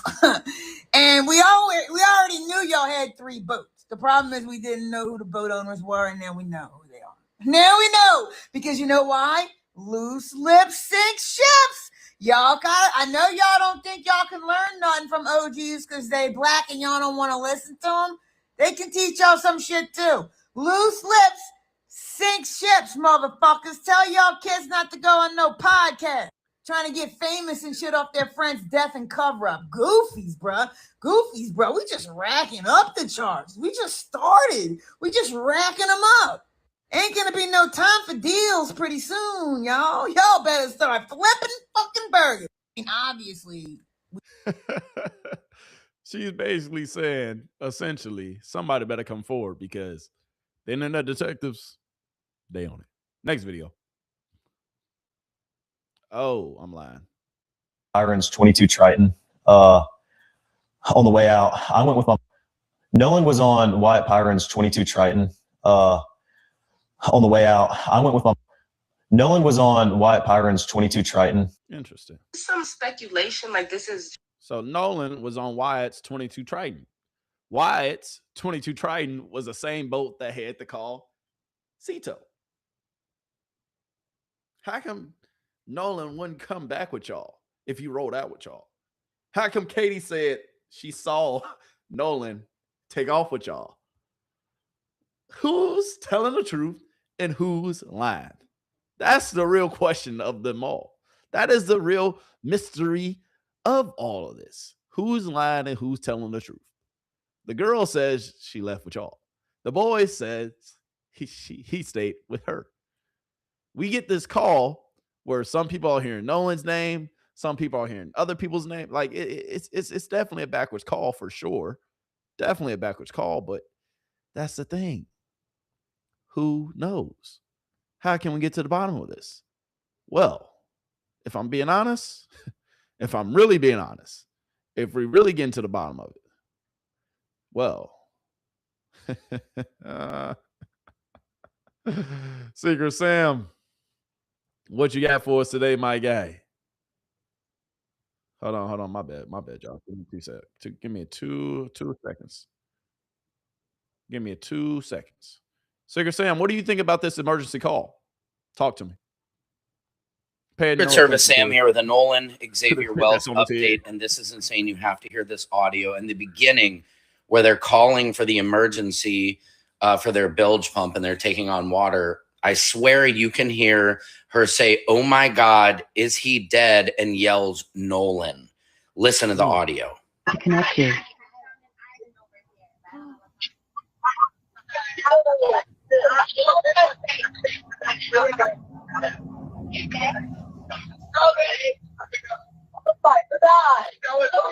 Cito Assistance, Vicky speaking. How can I help you? Hey, where's the... All right, of course. How far is the word coming up, sir? First of all, the guy making the call sounds definitely drunk.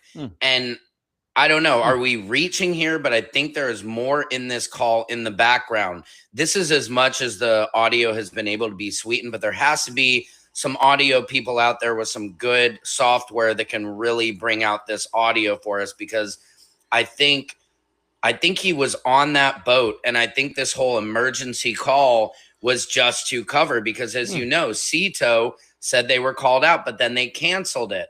The Coast Guard didn't come out until the next day, but then the Coast Guard says, oh, yeah, no, we came to look the day before. Everybody is covering, allegedly, for these kids. What do you guys think? Let me know in the comments. Yeah, because there's a lot of stories that's saying this, a lot of people saying that, a lot of people saying this. It's too, the milk ain't clean, baby. The milk ain't clean. I'm not going to lie to y'all. It's too many stories. There's too many people saying this over here. Too many people saying that. The thing is, though, we gonna get to the truth. We will in due time. Because Warren, that interview, yeah, we haven't went over it here on Go to Gemz, but I'm gonna release that video tomorrow for y'all. But Warren, yeah, you're gonna have to come into the front of the congregation, baby. Because yeah. What you were saying, it ain't adding up. It's not making sense. And best believe, guess what? We're gonna figure out all the lies that you told within that video. But you also maybe didn't tell no lies. You might just lead us to the clue that might break this whole case open. Secret Service Sam here with a Nolan Xavier Wells update. Trayson Shepard went on Officer Race Tatum's podcast. And first of all, why do they think that's the right platform to go on a race baiting racist podcast? Let's check this out. The media activists are coming out and alluding to the fact that you may have something to do with what happened to Nolan on that day. It hurts is an understatement. I beat myself up every night I lay down because in my head, if I wasn't drinking, if I didn't get into that altercation, maybe I would be able to do something. There is something to me totally off at his body language. If you look, his arms are crossed. Now, if you talk to a body language expert, this means you're protecting yourself. Again, I see no emotion when talking about your best friend. And if your best friend's mom doesn't even know you.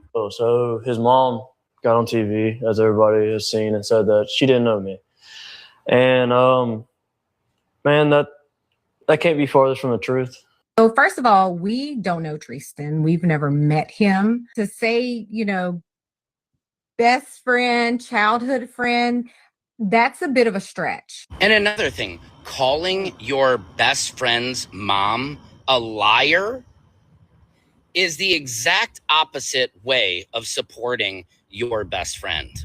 This does not feel like a best friend. And both of them, Warren, Tristan, neither of them get choked up at all when talking about their best friend. It just makes no sense to me at all why you think this is the right platform to go on.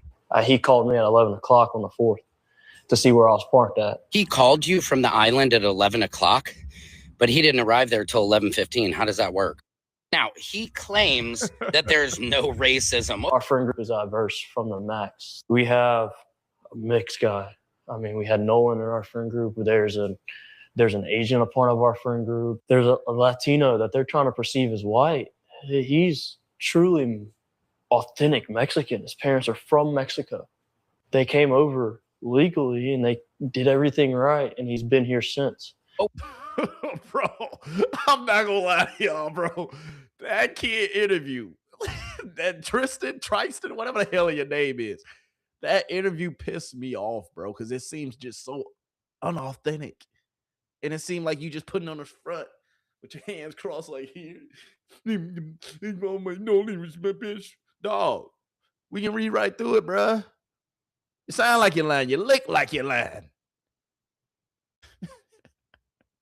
We're going to get to that interview here in a bit. We have the most diverse group. We have one Asian guy. We got one Latino who got here in the right way. Like, what are you even saying here? Dude, that doesn't mean there's not racism. Let's look at the history of Mississippi and let's be real about what we're talking about here. Nobody cares what color you are. So with nobody cares Crump pushing this narrative, it's wrong. Keep Ben Crump's name out of your mouth. This is the irony of it. They're saying there's no racism. There's no racism. He is a civil rights attorney. And realize they would have said the same thing about MLK. It's backstabbing from a sense of a community that I thought I had. I come up and I speak. Now I'm the person to blame. now I'm not dark enough for them. I'm not black enough for them. No, you're just not loyal enough for us to Nolan. Because if you were, you wouldn't be getting all defensive. You wouldn't have come after his mom acting like she's some kind of liar. And you certainly would not be going on Officer Race Batum Tatum's podcast, because clearly nobody black is listening to this podcast or agrees with this man. What do you guys think? Let me know in the comments. Secret Service Sam out. Samson for president of the world. Secret Service Sam here with a Nolan.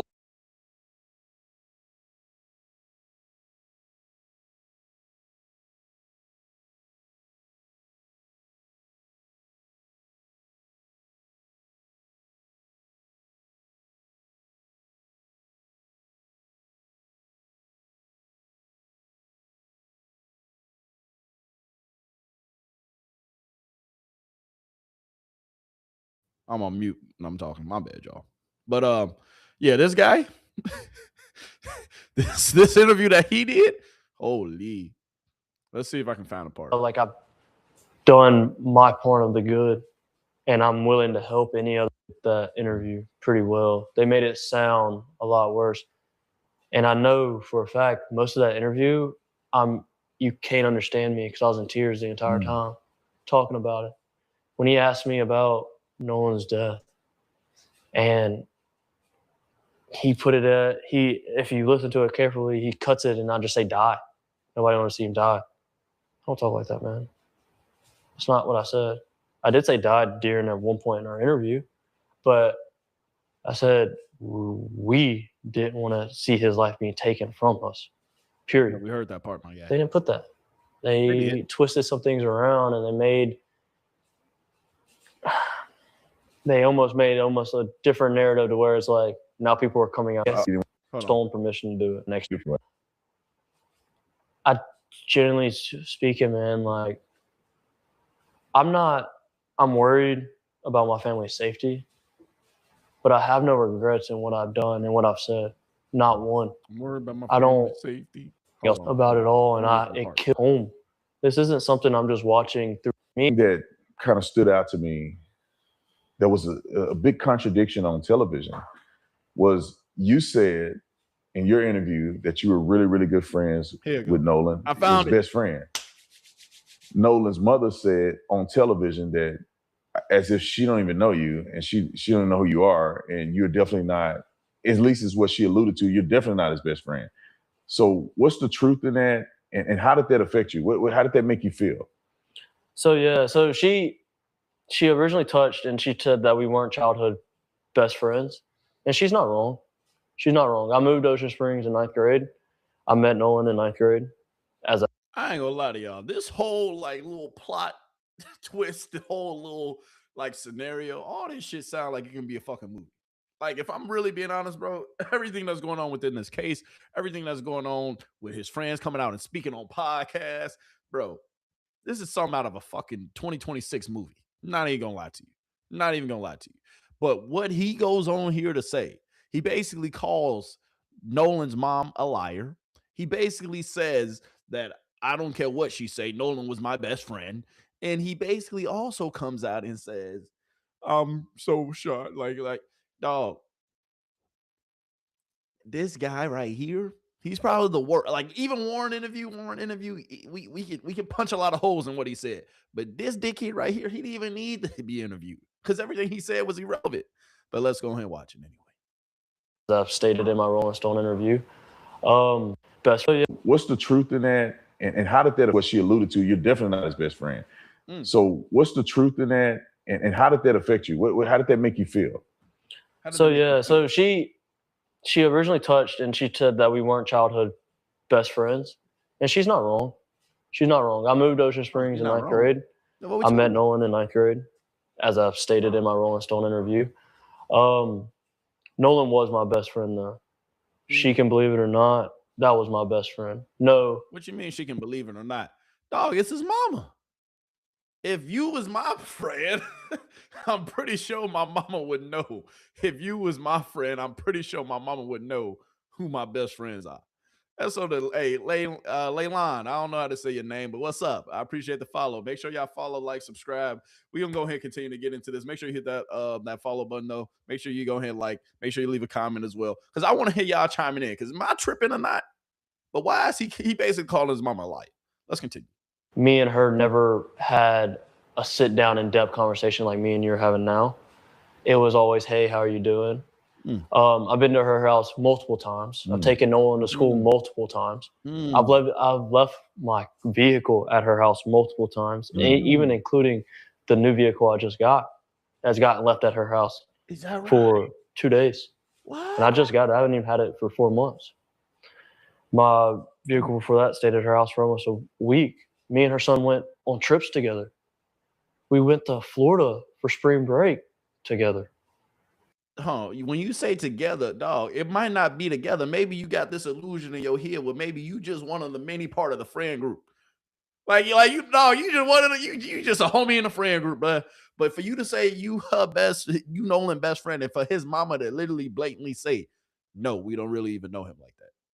Somebody lying. Like, why would his mama say if you parked your car at his house, you done been in all these pictures? Let's continue. Let me go. I digress. Let's let him finish. You don't know me? I'm in all these homecoming and prom photos as our whole friend group. Me and Nolan are standing next to each other. You don't know me. Nolan's last name is Wells. My what the fuck? Last name at one point in time was Walker. We were by each other in the alphabet when we graduated.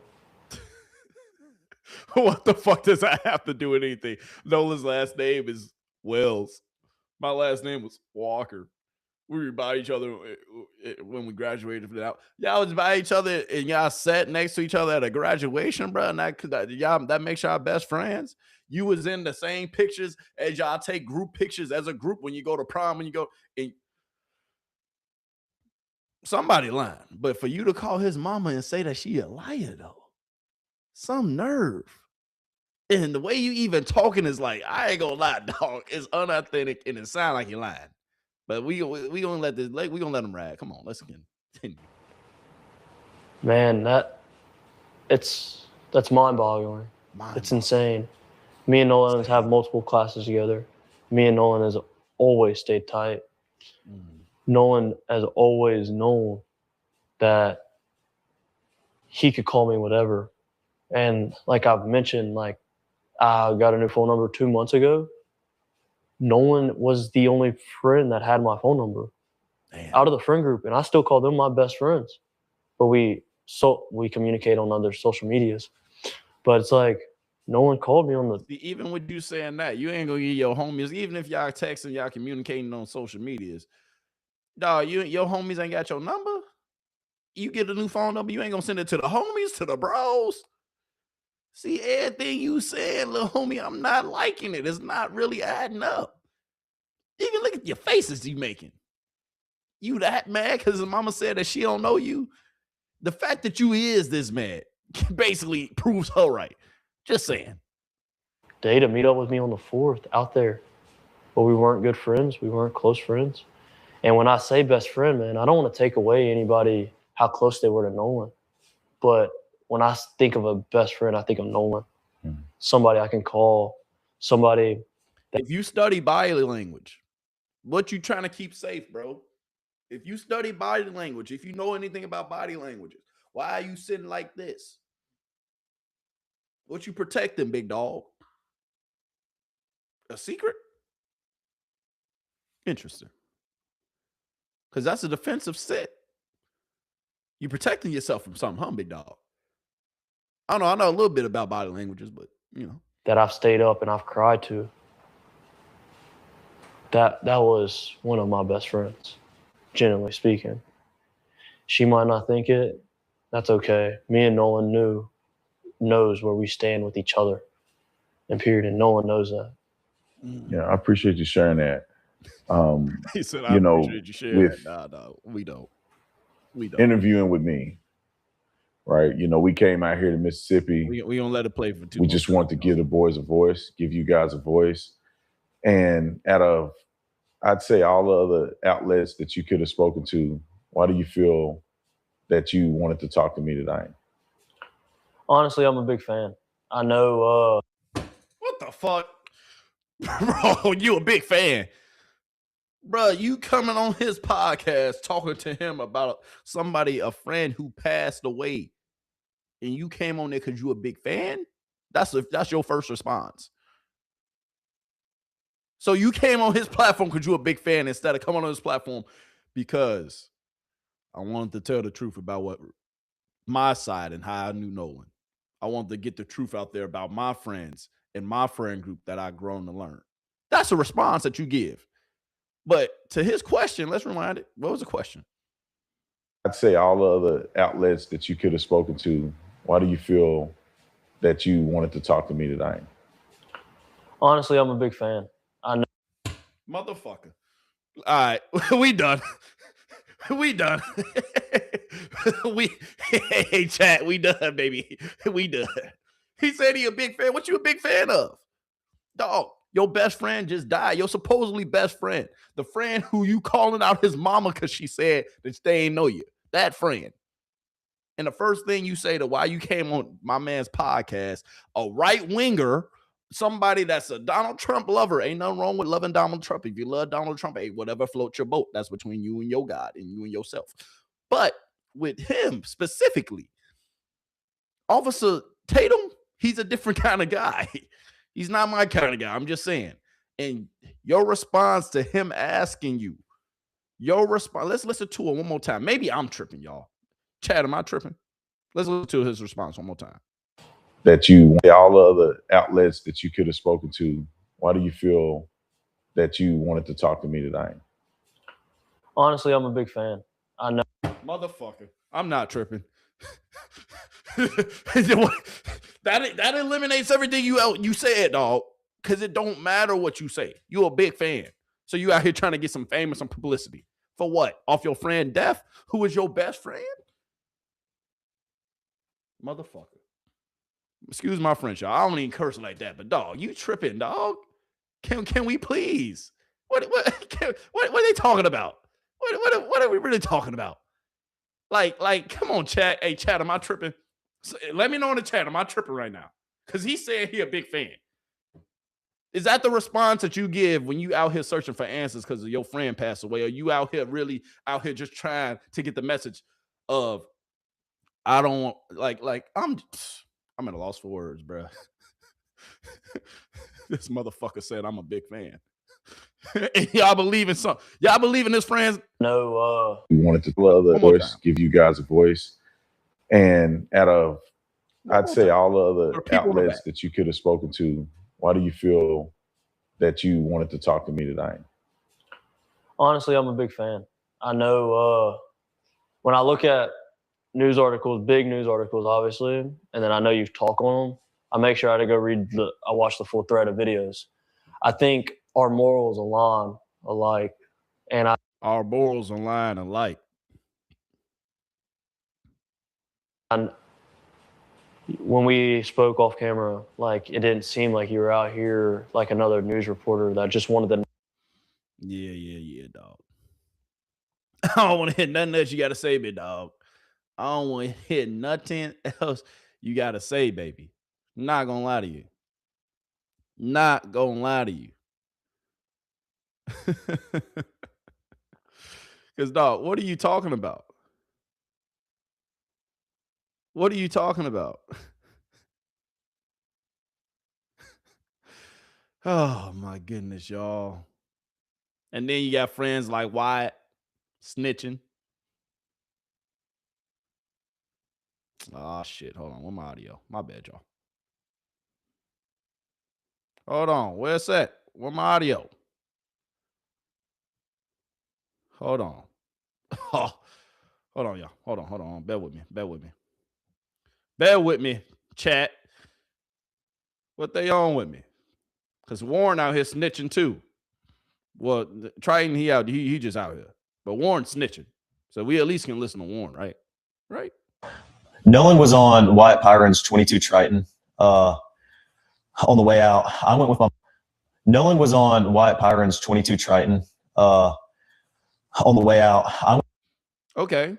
So if he leave with Wyatt on the way out, how come he don't return with Wyatt on the way back? Asking for a friend. I just want to know. Warren. Warren, you seem to have had a lot to say, my guy. You've been talking.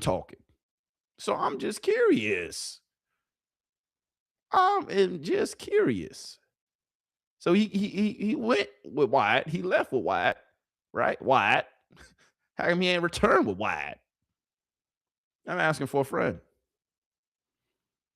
I'm just asking. Because if we really getting down to the nitty gritty, if we really talking about it, hold on. Let me get into this video real quick. Hold on. I got one of y'all. I got one of y'all because Warren. When I tell you Warren out here lying, hey, that ain't the only video I got for you. The Nolan Xavier Wells update. And in Warren's interview, he says something very telling and very interesting. He says, my friends and I have been on the water our whole entire life. Stuff happens. People die all the time. He said that? But then almost in the same breath, he goes back and says when he found out what happened to Nolan, he was devastated because he had never experienced anything like that in his life. How does that make sense? He says we all know people who have died out there. But then literally 2 seconds later, he said he had never had anything like that happen again. I mean, this is so inconsistent. Like this whole entire interview needs to be studied by the police, by the investigators, because I feel like the clues are within these words and his missteps and how he is relaying this story. He says, it was really, really hard on me. I've never experienced anything like this. It was really traumatic. So traumatic, like there's not even a tear or you're not choked up at all. It's just, as they say, the math is not mathing. It doesn't take Albert Einstein to realize how many holes you could poke in his stories. What do you guys think? Let me know in the comments. Secret Service Sam Out Sampson for president of the what?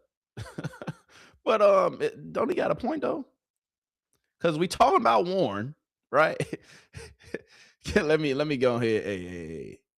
If we talking about Warren, dog, if we really talking about Warren and what Warren had to say, because he broke his silence on a lot. He broke his silence on a lot, dog. He broke his silence on a lot. Warren was out here really talking. And if we gonna get to it, let me go ahead and show y'all another video. Because that ain't the only thing Warren was saying. Warren, you snitching? I'm just asking. With political commentator officers, nearly 30 and roughly 20 to 30 people coming on 3 separate boats with us. And so we were all following each other out there as one big group, 20 or 30 people spread out, where we all met at the dock before, and then we departed to go to Horn Island. It wasn't just, there were so many people, we had to split up between 3 boats, and we all left and all got there. Hold on. You said 3 boats. Can we got 1 boat GPS, but what are the other 3 boats? What are those other boats GPS is at? I'm just asking for a friend. Interesting. Keep talking though, Warren. There at the same time. I mean, Horn Island on the 4th of July is the most popular day to be on the water on, you know, throughout the entire Gulf Coast. Roughly probably 2 to 3, maybe even 4,000 people out there. There were boats. So 2 to 3 or 4,000 people out there. You said 1, maybe, you said 2 to 3,000, maybe 4,000. And ain't none of y'all can tell us what happened to Nolan? Oh, okay. Lined up off the island. Okay. I mean, there was 1 row of boats, and then there was another row of boats, and then there was a 3rd row of boats. Yeah. I mean, there was people lined up all up and down the island. So we were parked on the north side, on the west tip. It wasn't just there, but just where we were, I mean, there was easily 1,000 people. It wasn't just us. Nolan was on Wyatt Pyron's 22 Triton on the way out. Now, at one point in the interview, So Nolan hopped on Wyatt's Triton on the way out. How come he ain't hop on Wyatt's Triton on the way back? But Wyatt, his Triton was malfunctioning. It was sinking. He called Cito, and he called Grandpa. And Warren wasn't on, and Nolan wasn't on the boat. Nolan wasn't on that Triton. Yeah, all right. would go on to express that he felt Nolan appeared fine every time they would speak on the island that day. I had a couple conversations with Nolan that day, and I talked to him and a couple of my other buddies. In a group, I was not focused on anyone solely, like looking and pointing anyone out. I mean, I was talking to my friends that I haven't seen in a while from high school. I was talking from people I knew from college. I was talking to, everybody my age and even people older.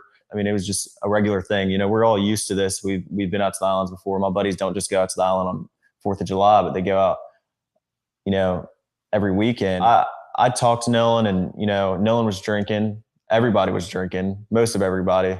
And I mean, Nolan seemed completely fine every time I talked to him. We had just regular conversations. Nolan was making me laugh. I had a couple conversations with Nolan and Javon, Nolan and my buddy Gemz. I talked to Nolan a couple times, but it wasn't like I was strictly sitting there talking to Nolan the whole day. I mean, there was hundreds of people I knew out there. So, yeah, you're right. You're totally right. I cannot do Carly today. So you wasn't just focused on Nolan. There was hundreds of people that you knew out there. We respect that. Respectfully, right? Warren, we definitely respect that. But the fact that ain't nobody see him, you just told us it was over 4,000 people there. And ain't nobody see him. Mrs. Hudson would appear to describe departing the island at 4:30 Nobody p.m. As mentioned in reports. The interview will be cut short in order to tease a future clip. Okay. Now, if you can recall, Warren's stepmother, Judge Ashley Cole, would speak out on behalf of Warren when Wells' body was first discovered. On Facebook, she would say, "No one in our family is trying in any way to impede with the investigation by law enforcement or to otherwise hamper the family and law enforcement's quest for answers." Warren was interviewed by the Jackson County Sheriff's Department and cooperated fully. He saw Nolan last around 3 p.m. on July 4th. They left around 4:30 p.m. when the boat was taking on water and they had an issue with the bilge pump. Nolan made a decision to stay on the island and return inland later with another group of friends. Interesting. So that's what good old mama said, right? That's what good old mama said, right? Mama released that statement and mama was looking out for you, huh, Warren? Okay. Now, we have to note the timing of Hudson's response appears to be somewhat calculated, given that Wells would be laid to rest on Monday, and on Wednesday being the day attorney Benjamin Crump and Wells' family will now release the preliminary findings from their independent. Okay. So we already know all that. We already know all that. But Warren,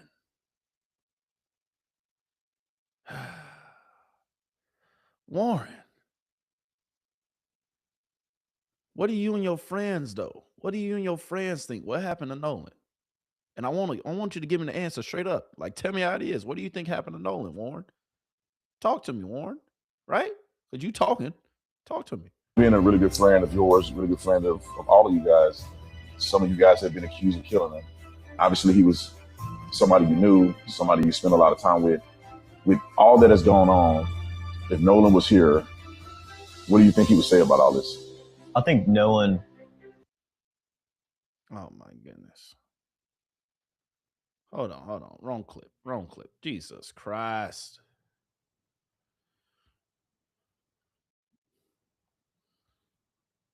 Because you was lying about a couple things. My bad. That one ain't match up. Give me 2 seconds, chat. Let's go. I said it's, in my truck.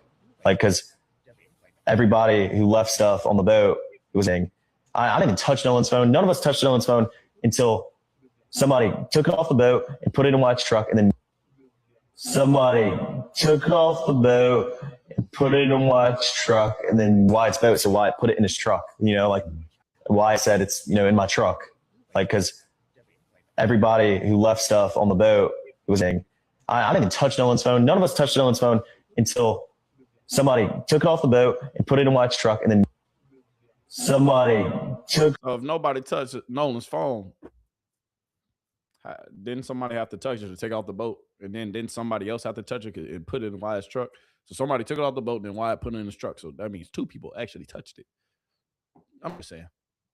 We don't got to pick apart everything you say, but, when you're snitching, we got to make sure it match up. Keep snitching. We appreciate you, Warren. All right? We really appreciate you. But if we really being honest, if we really, really, really being honest, if we like really, really, really, really being honest, what else you got to say, Warren? Last couple things before we go ahead and switch gears. Comes to the family or somebody coming back to get the cell phone and keys. When did that occur, and what happened there? Okay, well, that night, about 12:30, I went back to my buddy's house. And you said the night of the 4th? The night of the 4th, but it was about 12:30, I would like to say. And so I went back to my buddy's house. So I stayed the night before, where we all met up, and stayed together the night before. And my buddy got a call from this guy, and the guy was like, oh, like, what's going on with all this Nolan stuff? Very aggravated. I mean, yeah, every right to be, but I mean, we were trying to calm him down, and like, he was just like, oh, like, where are y'all at? My buddy said, we're at my buddy's house. And he said, all right. And then he just hung up.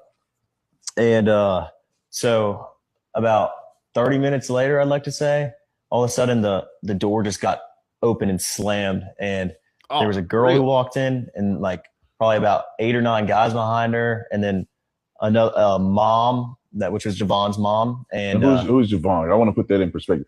Who is Javon? Javon is one of Nolan's good friends. He's a friend of mine too, like great guy. And his mom and their family is, very close with, the Wells family. And I mean, so I don't know why she was there, like what was going on, but I was very surprised by this. I was like, like you just basically like kicked the door open and, busted up in the house with no knock or anything.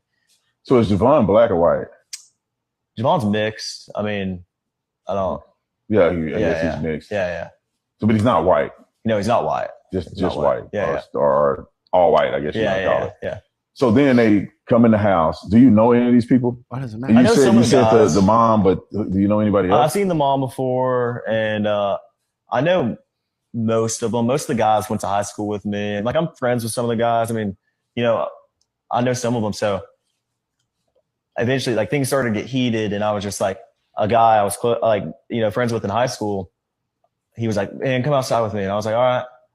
And I walked outside with him. He was like, "Man, I don't know why. Like they're panicking, and like this is just like I think Nolan's just on somebody's couch. He's been drinking all day. He's just messed up, and this is nothing that we have to worry about." So if it's nothing that you got to worry about, right? And if you think Nolan is just drunk somewhere and sleeping on somebody's couch, why did you call the Coast Guard at 11? Right? I'm just asking. Because it says friend called Coast Guard, right? So if you call the Coast Guard at 11 and then they go pick up his phone a little bit after that, why would you tell his friends you just thinks he's drunk and he just passed out somewhere? Why would you call the Coast Guard at 11? Why wouldn't you tell them when they came and pick up the phone? Why wouldn't you tell them that, hey, I called the Coast Guard. He might be, maybe missing because we haven't seen him. And then you didn't call his parents initially when y'all first got back to give him Nolan's phone or to just text Nolan and see what he had? I'm just asking for a friend. Okay, I'm just asking for a friend. Anyway. As much as I sat there and I told him, I was like, I agree. I would think, he's on somebody's couch, just had been drinking all day and just, drank too much and was super intoxicated. And, that's kind of what a lot of us thought, but they were kind of losing it and they were going crazy. And the mom that was with him demanded Nolan's phone because Nolan left the phone on the boat. And when we ran in, Nolan didn't ask for his phone. And his keys were not on the boat. When you ran in, hold on, dog. Hold on. What you mean when we ran in, Nolan ain't asked for his phone and his keys was on the boat? When y'all ran into what? Oh, Wardy, see it. See how when you start snitching and you just start talking, how you sometimes you get caught up in a lie? What you mean? When you ran into where? And then what you mean he ain't want his phone? Let's see how he tried to fix it though. Because his car was parked at my buddy's house where we had all slept, the night before the 4th. And so the keys were left at the house because Nolan Nolan's car was at my buddy's house where he stayed at. So of course he left his keys there. But his phone, I mean, he was drinking. You getting all over the place, big dog Ward. Hold on. Now we talking about he was drinking because you almost caught your own self up. So then you had to backtrack. Anyway, let's continue. He didn't have his phone in the water because no one did. And I mean, there was more than just Nolan's phone that wasn't on the boat with us. So it was more than just Nolan's phone that was on the boat. Yeah, I mean, we obviously had all. See, even Officer Tatum trying to help him out. He like, hold on, see your line. You gotta stay with your line now. Anyway, let's continue. All our phones, but on the boat. But when it comes to the family or somebody coming back to get the cell phone and keys, when did that occur? And what? Y'all see how even in those responses, I know we didn't show Warren's face in each one of those takes, but dog, you lying between your teeth. You dang that messing your own self up because you're trying to keep up with your own lies. You're lying, dog. All y'all gotta do is just tell the truth. But it's okay. It's okay. Because we gonna get to the bottom of it. We gonna get to the bottom of it. Best believe that. Because if we're being honest,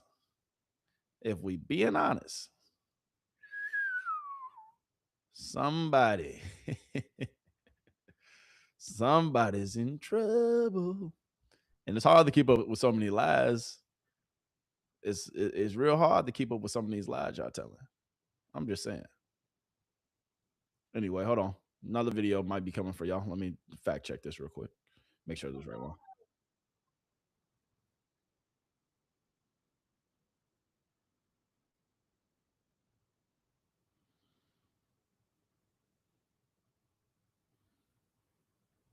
Hold on.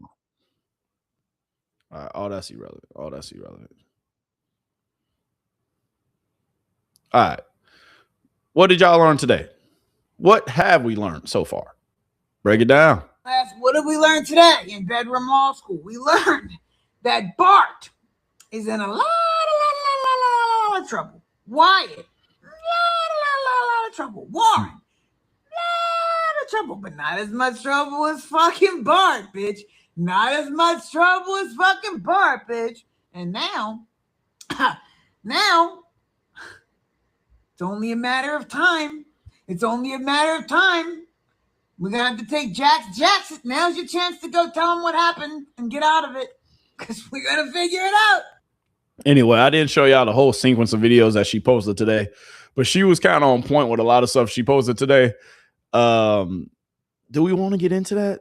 Nah, I think we've been beating a dead horse. I just wanted to come give y'all a few updates about what was going on with the Nolan Wells story. The most important thing that I wanted to give y'all was us listening to the audio of what happened. And honestly, the more and more you even listen to it, the more and more you even think about it.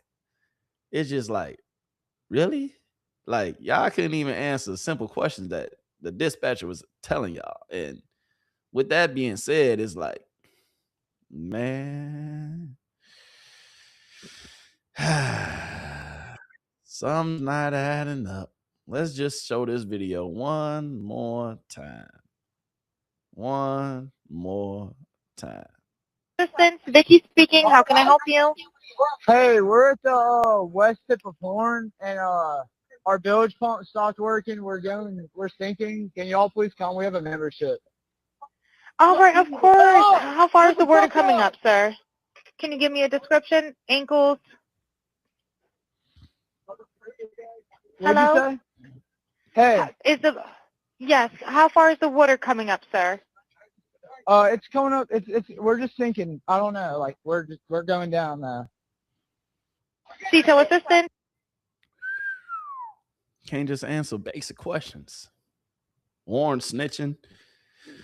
Yeah. No suspected foul play though, right? I didn't see nothing over here. Nothing to see here, just an accidental drowning. But a lot of stuff ain't adding up. A lot of stuff ain't matching up. I'm just saying.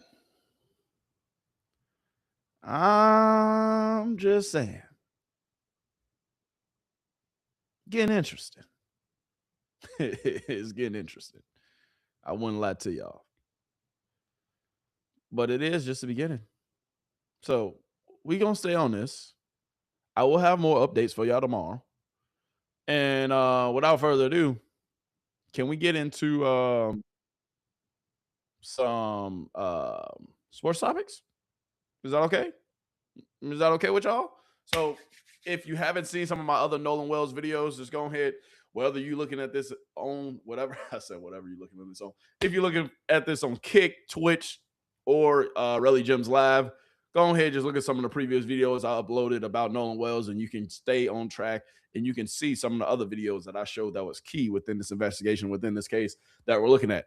And we're regardless, like, now it's time to go ahead and get into these sports talks. So if you ain't here for the sports talk, I'll holler at you later. I appreciate you for tuning in. Make sure you hit that follow button. Make sure you subscribe. Make sure you show me some love. All right. Yeah, but the Nolan Wells case,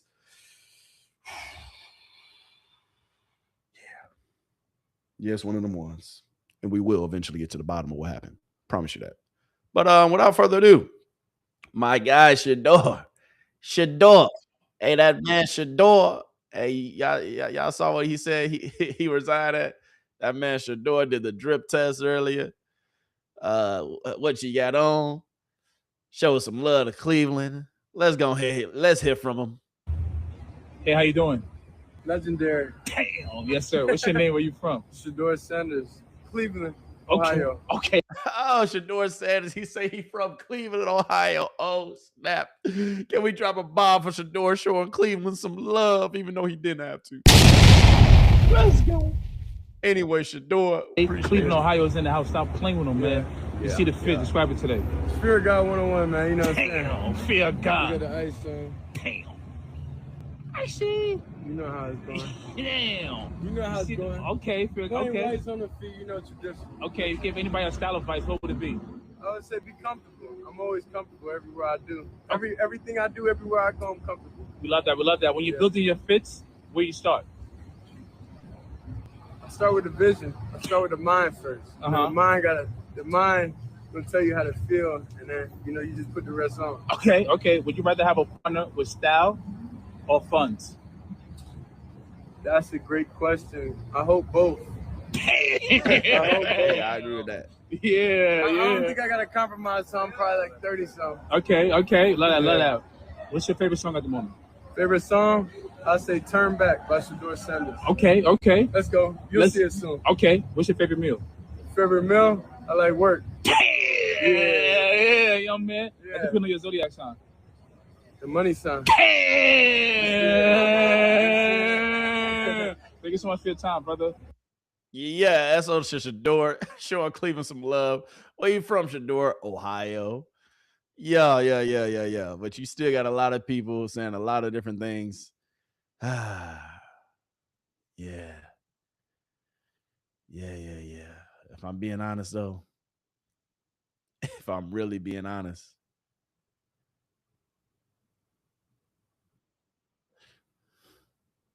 Jared Judy out here sneak dissing, though. Because Jared Judy said, hey, on TikTok, Jerry, why you sneak dissing out here? Jared Judy, when asked, hey, Jerry, who you want to be the QB of the Cleveland Browns? Who you want to be the starting QB? You saw it?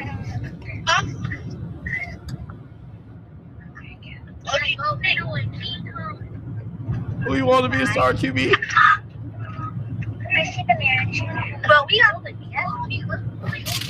Jerry Judy, you want Deshaun to be the starting QB? Oh, okay. Okay. Would you still mad at Shedeur because of what happened? You putting them fours up. You want to be the starting QB, Jerry? Oh my goodness. Y'all saw right here. Let's watch it. Who you want to be the QB? Who you want the QB to be? Then you start throwing up fours. Shit, Jerry. Jerry, you got to come on down to the front of the congregation, please. Jerry Judy. Hey, Judy. Yeah, we need you to come down to the front of the congregation, baby. We have some things we got to talk about. We got some things we got to discuss. Jerry, You say you want Deshaun Watson to be the starting QB? Okay.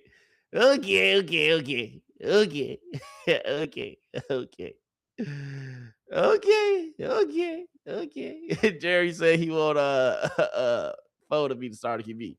And then not only did he do that, what else you do, Jerry? Who you kicking it with today? Hold on. Let me show you how this. Hold on. Hold the phone. Hold the phone. You even got idiots right here reacting to it. Hold on. We're going to show it one more time. Why not? As his starting quarterback week 1, Jerry Jeudy was live streaming in his car on TikTok Live when a fan asked him in his comment section who he wanted to be the starting quarterback for the Cleveland Browns.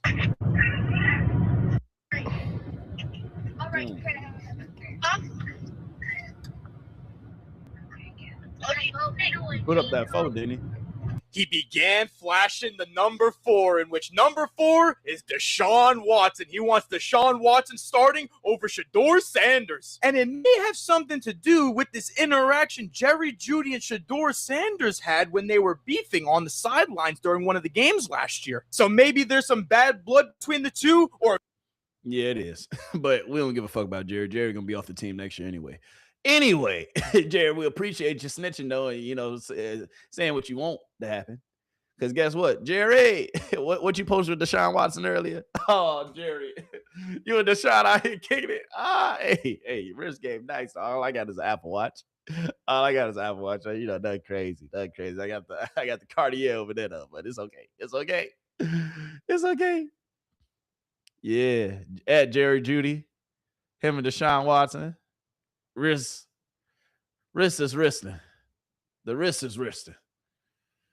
But Jerry. Interesting. Very, very interesting. Very interesting.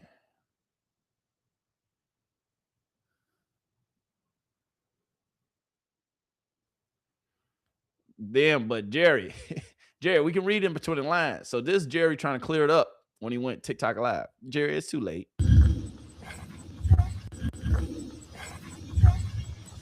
If I thought the peace sign, what did that mean? Huh? Motherfucker, they be starting shit. I ain't never meet no shit. I ain't never seen no shit like this.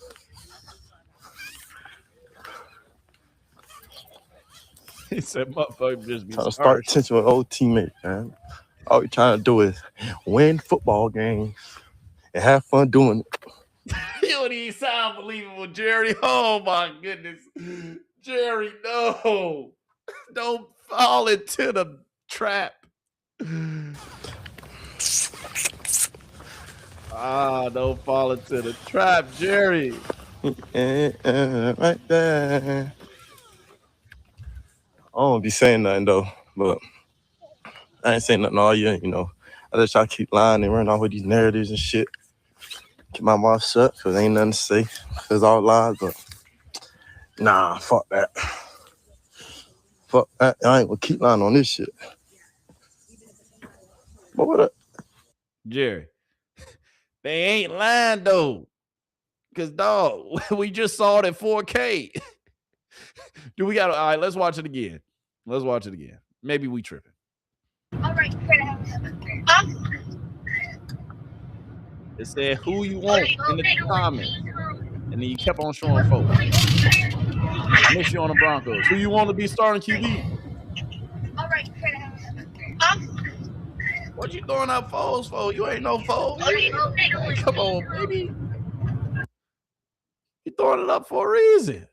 They said who you want to be starting QB, Jerry. If you want Deshaun, that's okay. Clearly, you and Deshaun kicking it.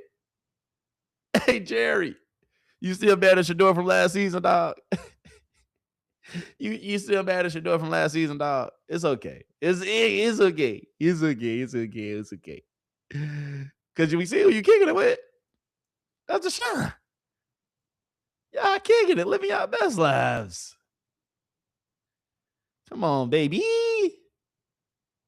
Who you fooling, Jerry? We know who you want to win. Come on, bro. You can't make this up. after all the hoopla with Jerry in his video, he didn't post a photo of himself and Deshaun Watson. Come on, man. Come on, man. Jerry, all I know, you better be catching that ball when it's thrown to you on the field. You're shutting down all the drama, right? You said people just trying to start this, trying to start that.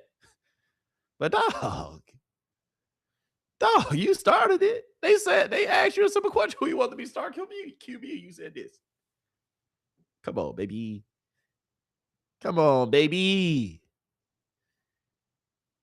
What are we really talking about? And then we got clowns still coming out and doing this. All right, let's go ahead. Let's get to it. Dumbbells, and he was right in the locker room. People were like, "Wow, that's so cool." Yeah, no, the 30-pound dumbbell shoulder press.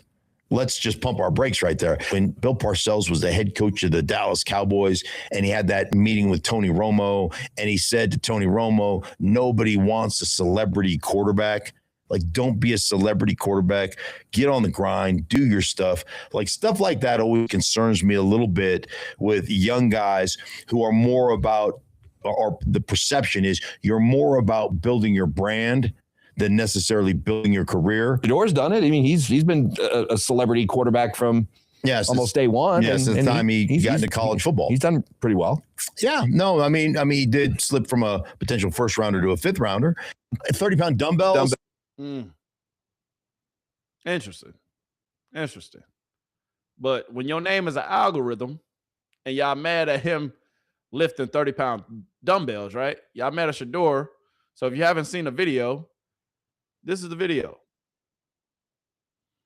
Shedeur doing 30-pound dumbbells that everybody talking about. If you ain't never did shoulder press with 30-pound dumbbells, hey, some of y'all can't even do it. It's just a regular workout video. How many athletes post workout videos? All of them. But how many athletes have ESPN try to make fun of you doing your workout video? Only Shedeur Sanders, because his name is what? An algorithm. We got a little shoulder. Oh, look at him go! Look at Shefty. Look at Shefty. No, How many we want, Green? How many we want? We want doubles? What do we want here, Green? Am I playing quarterback for the Browns this year? Am I trying out? Am I part of the four-man competition? Let's go, baby.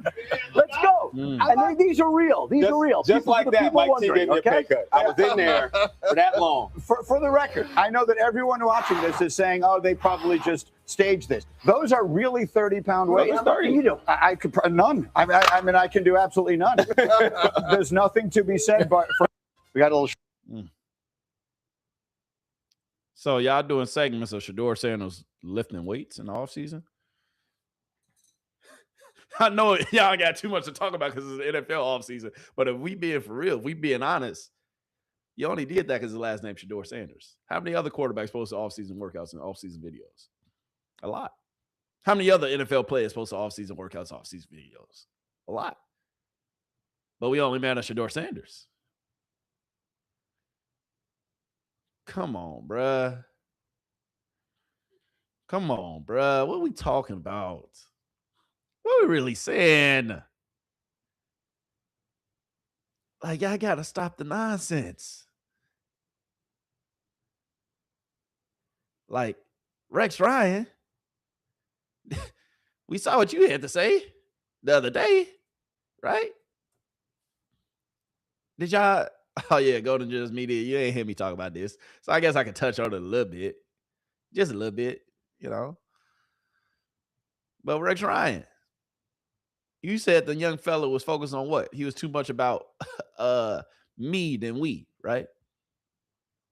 He was too much me than we. Right, Rex Ryan? Oh, we get that. Hold on, y'all. Give me 2 seconds. Give me 2 seconds, my friends. Let me pull up the tweet. The exact tweet. Because this puzzles my mind that everybody always got something to say about Shedeur Sanders. I know his name moves the needle. I get that. I get that. But Rex Ryan, why you always got something to say, big dog? Why you always got something to say? I'm asking for a friend. All right.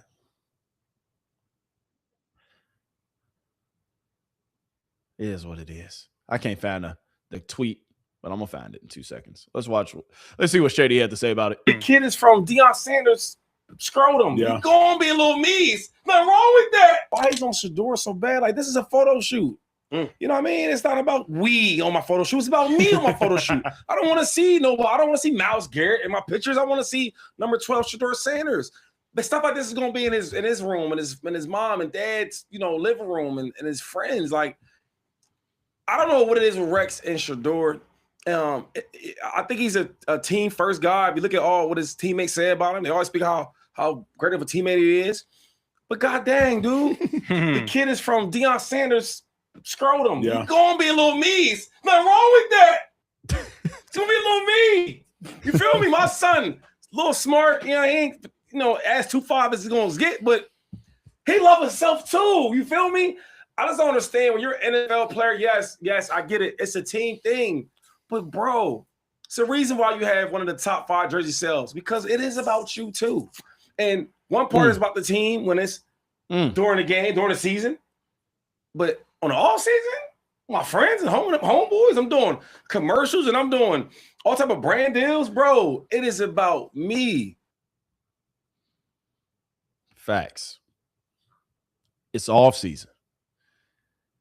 It's the off season. Oh, here go the tweet right here. My bad, y'all. It took me 20 years to find it, but it's on the picture. So this is the picture of the photo shoot that he was reacting to that Shedeur Sanders did. He said, get a load of this kid. Great talent. Needs to realize as a franchise QB, there has to be more we than me. Come on, man. Interesting. More we than me, right? Well, Rex Ryan. Well, there is more we than me. Because if we being honest, if we're really talking about it, didn't he put on a kids camp for a whole bunch of kids in the area? Did he not do that a day before or a couple days after this photo shoot?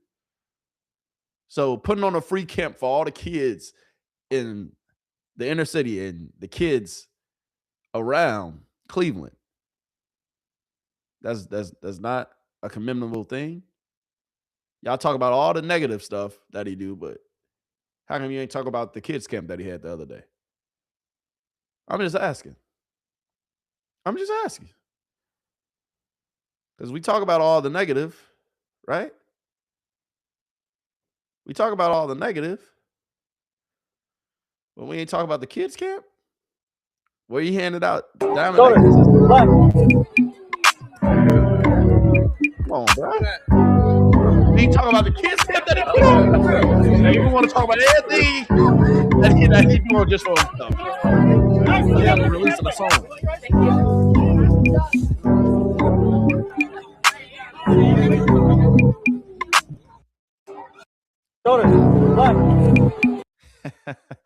I played that game with my kids the other day.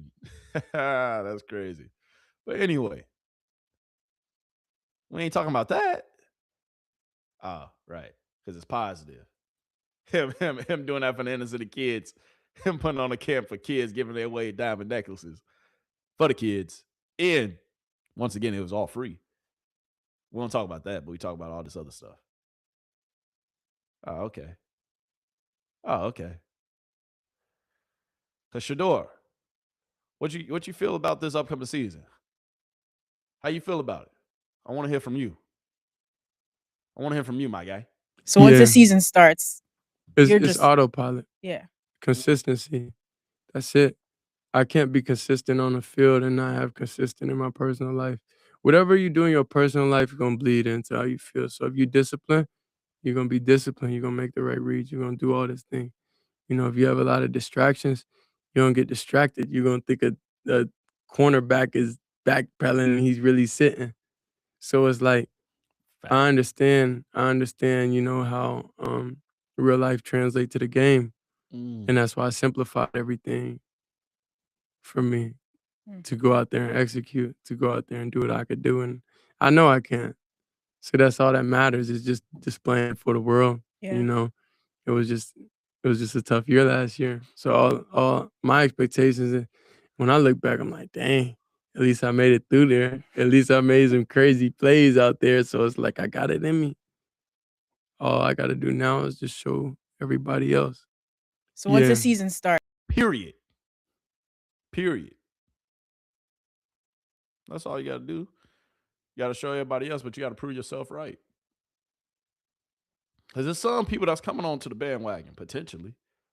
But that's the thing. If you ain't on the bandwagon now, it's only so much longer we're going to let you go ahead and hop over here. You better come on. They have Deshaun Watson back from multiple Achilles tears, and he's in a competition with second-year man Shedeur Sanders. Jeremy, what are you hearing about the Browns' plans at quarterback? Dan, I'm hearing that the Browns walked away from the offseason going into camp saying we need to see more. That Shedeur Sanders had a nice late surge at the end of OTAs and minicamp, closed the gap a little bit. Most people around the league still say that Deshaun Watson is the favorite. He'll be well positioned through this, but I think Todd Monken is going to go into training camp action and some preseason game action to figure out who his starter is. He just wants to see them in different scenarios, playing 11-man football, maybe taking some hits.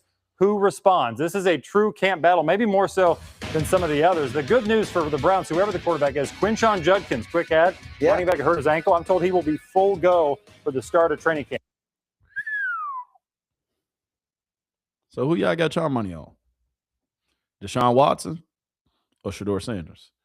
I know who Jerry Jeudy got his money on. Hey, Jerry, you ain't slick, my guy. You ain't slick. But with Shedeur Sanders, it's damned if you do, damned if you don't. If you work out, you train, you know, you put in work in the off season, they're going to find something to say. If you don't, they're going to find something to say. So who cares? Because what's going to matter, what it's all going to come down to, is what you do between these white lines during training camp. So I don't care what they saying. I don't care what he's saying. I don't care what nobody's saying. I know who I got my money on. I know who I got my money on. Period. So we shall see. Let me know in the chat, though. Who y'all got y'all money on, man? Who y'all got y'all money on? I know who I do got my money on. I know what's next. I know what's next. But we shall see. We shall see. Oh, and damn, look. I even had some guys agree with me. Didn't I just say this? This is just more proof that he's damned if he does, damned if you don't, right? Like this is just his whole existence can be basically summed up with what you've seen over the past 24 hours and how people discuss Shedeur Sanders. He cannot get the win no matter what he does. You host a camp for 500 kids to make the community better and give a lot of kids a happy moment and something they'll cherish. This makes a lot of kids' summers. And the response is, well, if I was still the head coach, you wouldn't be doing this, you wouldn't be doing that, you wouldn't be doing this, you wouldn't be like the man just can't win, and that's fine. That's a lot of the Shedeur discussion is just people that just want to. I mean, what kind of lengths could he take this to? What realistically could he do that would still get people to gripe? Because this is just how it always works with him. It's ridiculous. This is just more proof that he's a walking algorithm. Like you said, it's damn if you do, damn if you don't. Even though I said it first, but I'll give it to you. But that's a fact, ain't it? I got my money on Shedeur Sanders, though. I do. And I was going to get into a lot of other NFL topics as far as what I see going on around the NFL, some sleeper teams and some teams that I got my money on to be really, really good this year.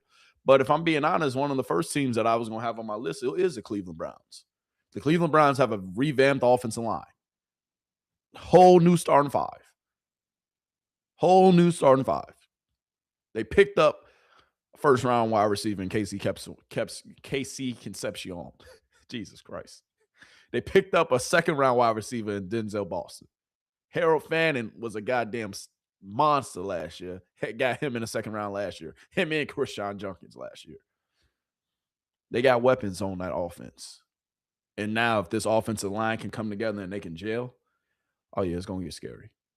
They got Jared Verse from LA, who is a back-to-back 7-sack guy, rookie of the year, last year Pro Bowler. Let's see what he does in his third season. Yes, you gave up Myles Garrett, one of the best players in the league, but you got a young stud back. Last year, you had the defensive rookie of the year, and Carson Schwarzenegger over on that defense too. You also went and got another good, solid defensive player that damn near was top 3 rated safety in the draft this past draft. And goddamn, what's his name? Fuck. I don't know why I'm drawing a blank. But anyway, I'm saying all this to say that Cleveland got a nice young core, nice young squad. And if Shedeur Sanders can prove that he can come along to the party and he can prove that he can be a sustainable quarterback, at least a top 15 quarterback this season, dog, the rest is going to be history. It's going to be up. I promise you, it's going to be up. It's going to be up. And everybody that commented down in the chat right now, I promise you, I'm going to get to all y'all comments. Stay tuned to the end of the video. All right, I usually read off all the comments at the end of the video. We're going to go ahead and get into it here in a bit.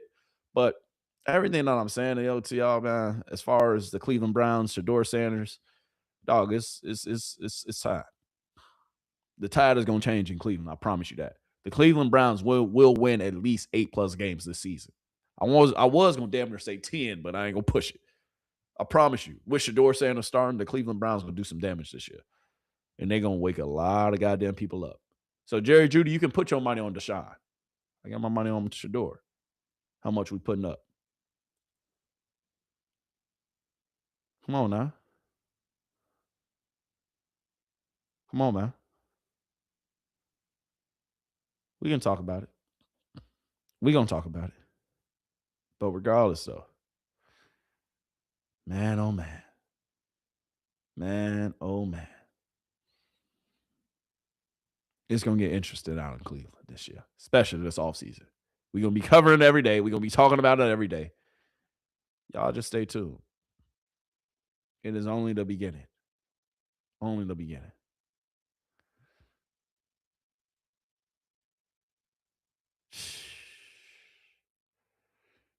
Yeah, dog.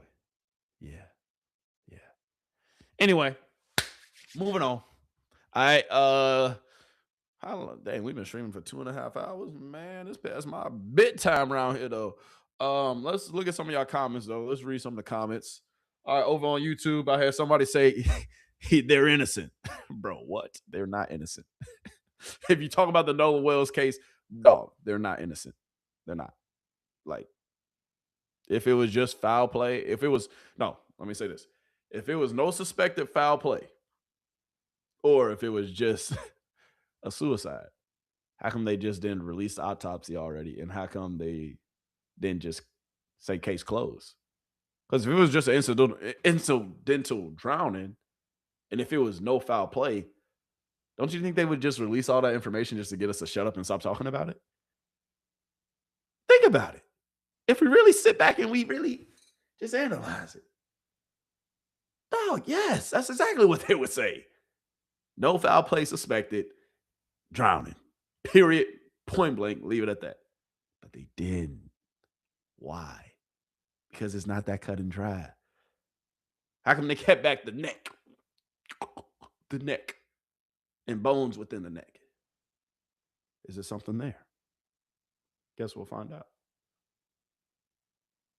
How come they pushed this up to the DA? Because the state ain't wanted nothing to do with it. Guess we'll find out. How come now they're keeping all the information sealed and not releasing not a thing? Guess we'll find out. With all this public scrutiny and all this public attention on this case, not so cut and dry, my friend. It's not so cut and dry. But regardless, when y'all tune in tomorrow, I'm gonna hit a lot of sports topics. All right. If I have any Nolan Wells updates, I will save the Nolan Wells updates for tomorrow at the end of the video instead of hitting y'all over the head with it at the beginning. I know we kind of touched on that for quite a bit today. I was gonna get y'all some more sports topics, but it's getting kind of late. Boys got stuff to do. I still gotta go ahead and go do this, go do that. Gotta make a run over here, run over there. So with that being said, I will end this stream now. All right. I got into some of y'all comments. Hold on. Do we got any more comments? Production. We got any more comments? Go ahead and put them on the screen for me. Another person said, I ain't never had a best friend that didn't know my mama or never been to my house. Facts. Facts, bro. Like, what are we talking about? What are we talking about? Facts. Why wouldn't they take their phone on a boat? Yeah. So if you're back on a boat, why wouldn't you have your phone? Right? If you're riding with somebody else somewhere over here or over there, why wouldn't you take your phone? Right? And then with this case in general, bro, we're going to come back to some things tomorrow. Because I didn't even hit on everything I had today. I didn't. I'm saving some stuff for tomorrow because tomorrow I'm going to give y'all the whole real rundown of what is actually going on. Because to be quite honest with you, dog, this case.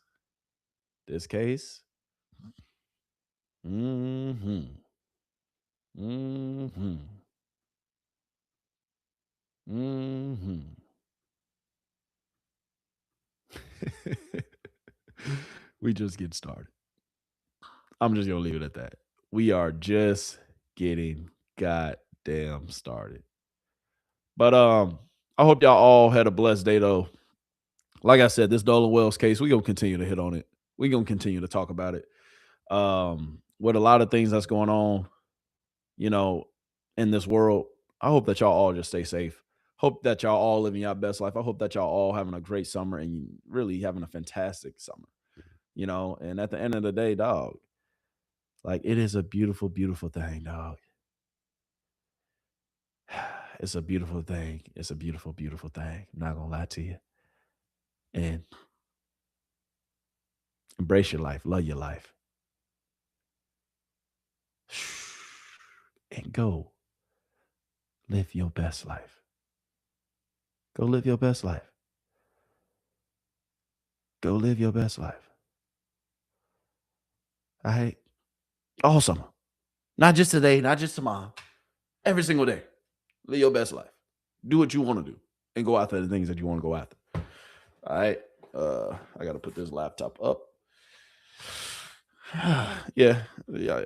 Should I get rid of this laptop though? I know it's looking a little. This is one of the first original boys, one of the first original MacBooks, But anyway, what am I even talking about? Somebody say, hey, he needs some milk. Somebody say he needs some milk in the chat, man. Somebody say he needs some milk in the chat. I'm saying all this because we about to get up out of here, and we definitely about to get up out of here. But I did want to show y'all one more video. But to be quite honest with you, it's no need. I'm gonna get into all this tomorrow. Yeah. I'm gonna get into all this tomorrow. Regardless, though, hope that y'all had a blessed day. A lot of sports topics coming tomorrow. And don't hey. Oh, also, Stock Wednesday. Yes, Stock Wednesday. We coming back. We will be live for Stock Wednesday come this Wednesday. So make sure y'all come back and y'all tune in for that. Got a lot that I want to touch on, a lot that I want to get into as far as Stock Wednesday. So make sure that y'all are prepared and you're ready to go over some things for Stock Wednesday. And then I got some other updates coming for y'all as this week progresses. All right. Not only the Nolan Wells case, might hit y'all with a little bit of updates for the Carmelo Anthony case and a few other things. But we back to a regular schedule programming. All right, YouTube, hey, they let us out of jail, baby. So we back. So not only are we streaming on Really Gemz Live, we also are streaming on Golden Gems Media. We back. Yes, thank God. We are grateful for that. And it's a long time coming. So make sure you hit that follow button for me. Make sure you hit that like button for me. Make sure you show me some love. Don't be selfish. I need you to also make sure you send in all these gems to everybody. Your mama, your daddy, your best friend of another friend. Don't forget about little Johnny. Don't forget about little Timmy. Don't forget about little Susie too, who stay around the corner up the street, down the block. All right, make sure you send this to her too. All right, but regardless, I appreciate you. I'm grateful for you.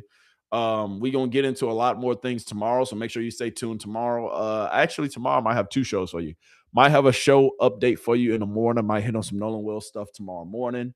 All right, we'll give you a rundown of some more things that I didn't hit on today. I will hit on tomorrow morning. Then in the afternoon, towards the end of the night, I will come back for some sports talks for you. So tomorrow, you might get a 2-for-1, and you're welcome in advance. All right, so make sure y'all tune in tomorrow. Get ready for that. Over on Go to Gemz Media, over on Kick, over on Twitch, wherever you're getting this broadcast, wherever you're getting this feed from, make sure you tune in and you know what time it is. But yeah, I love you. I appreciate you. I'm grateful for you. And hey, it's just like that. We out. Deuces.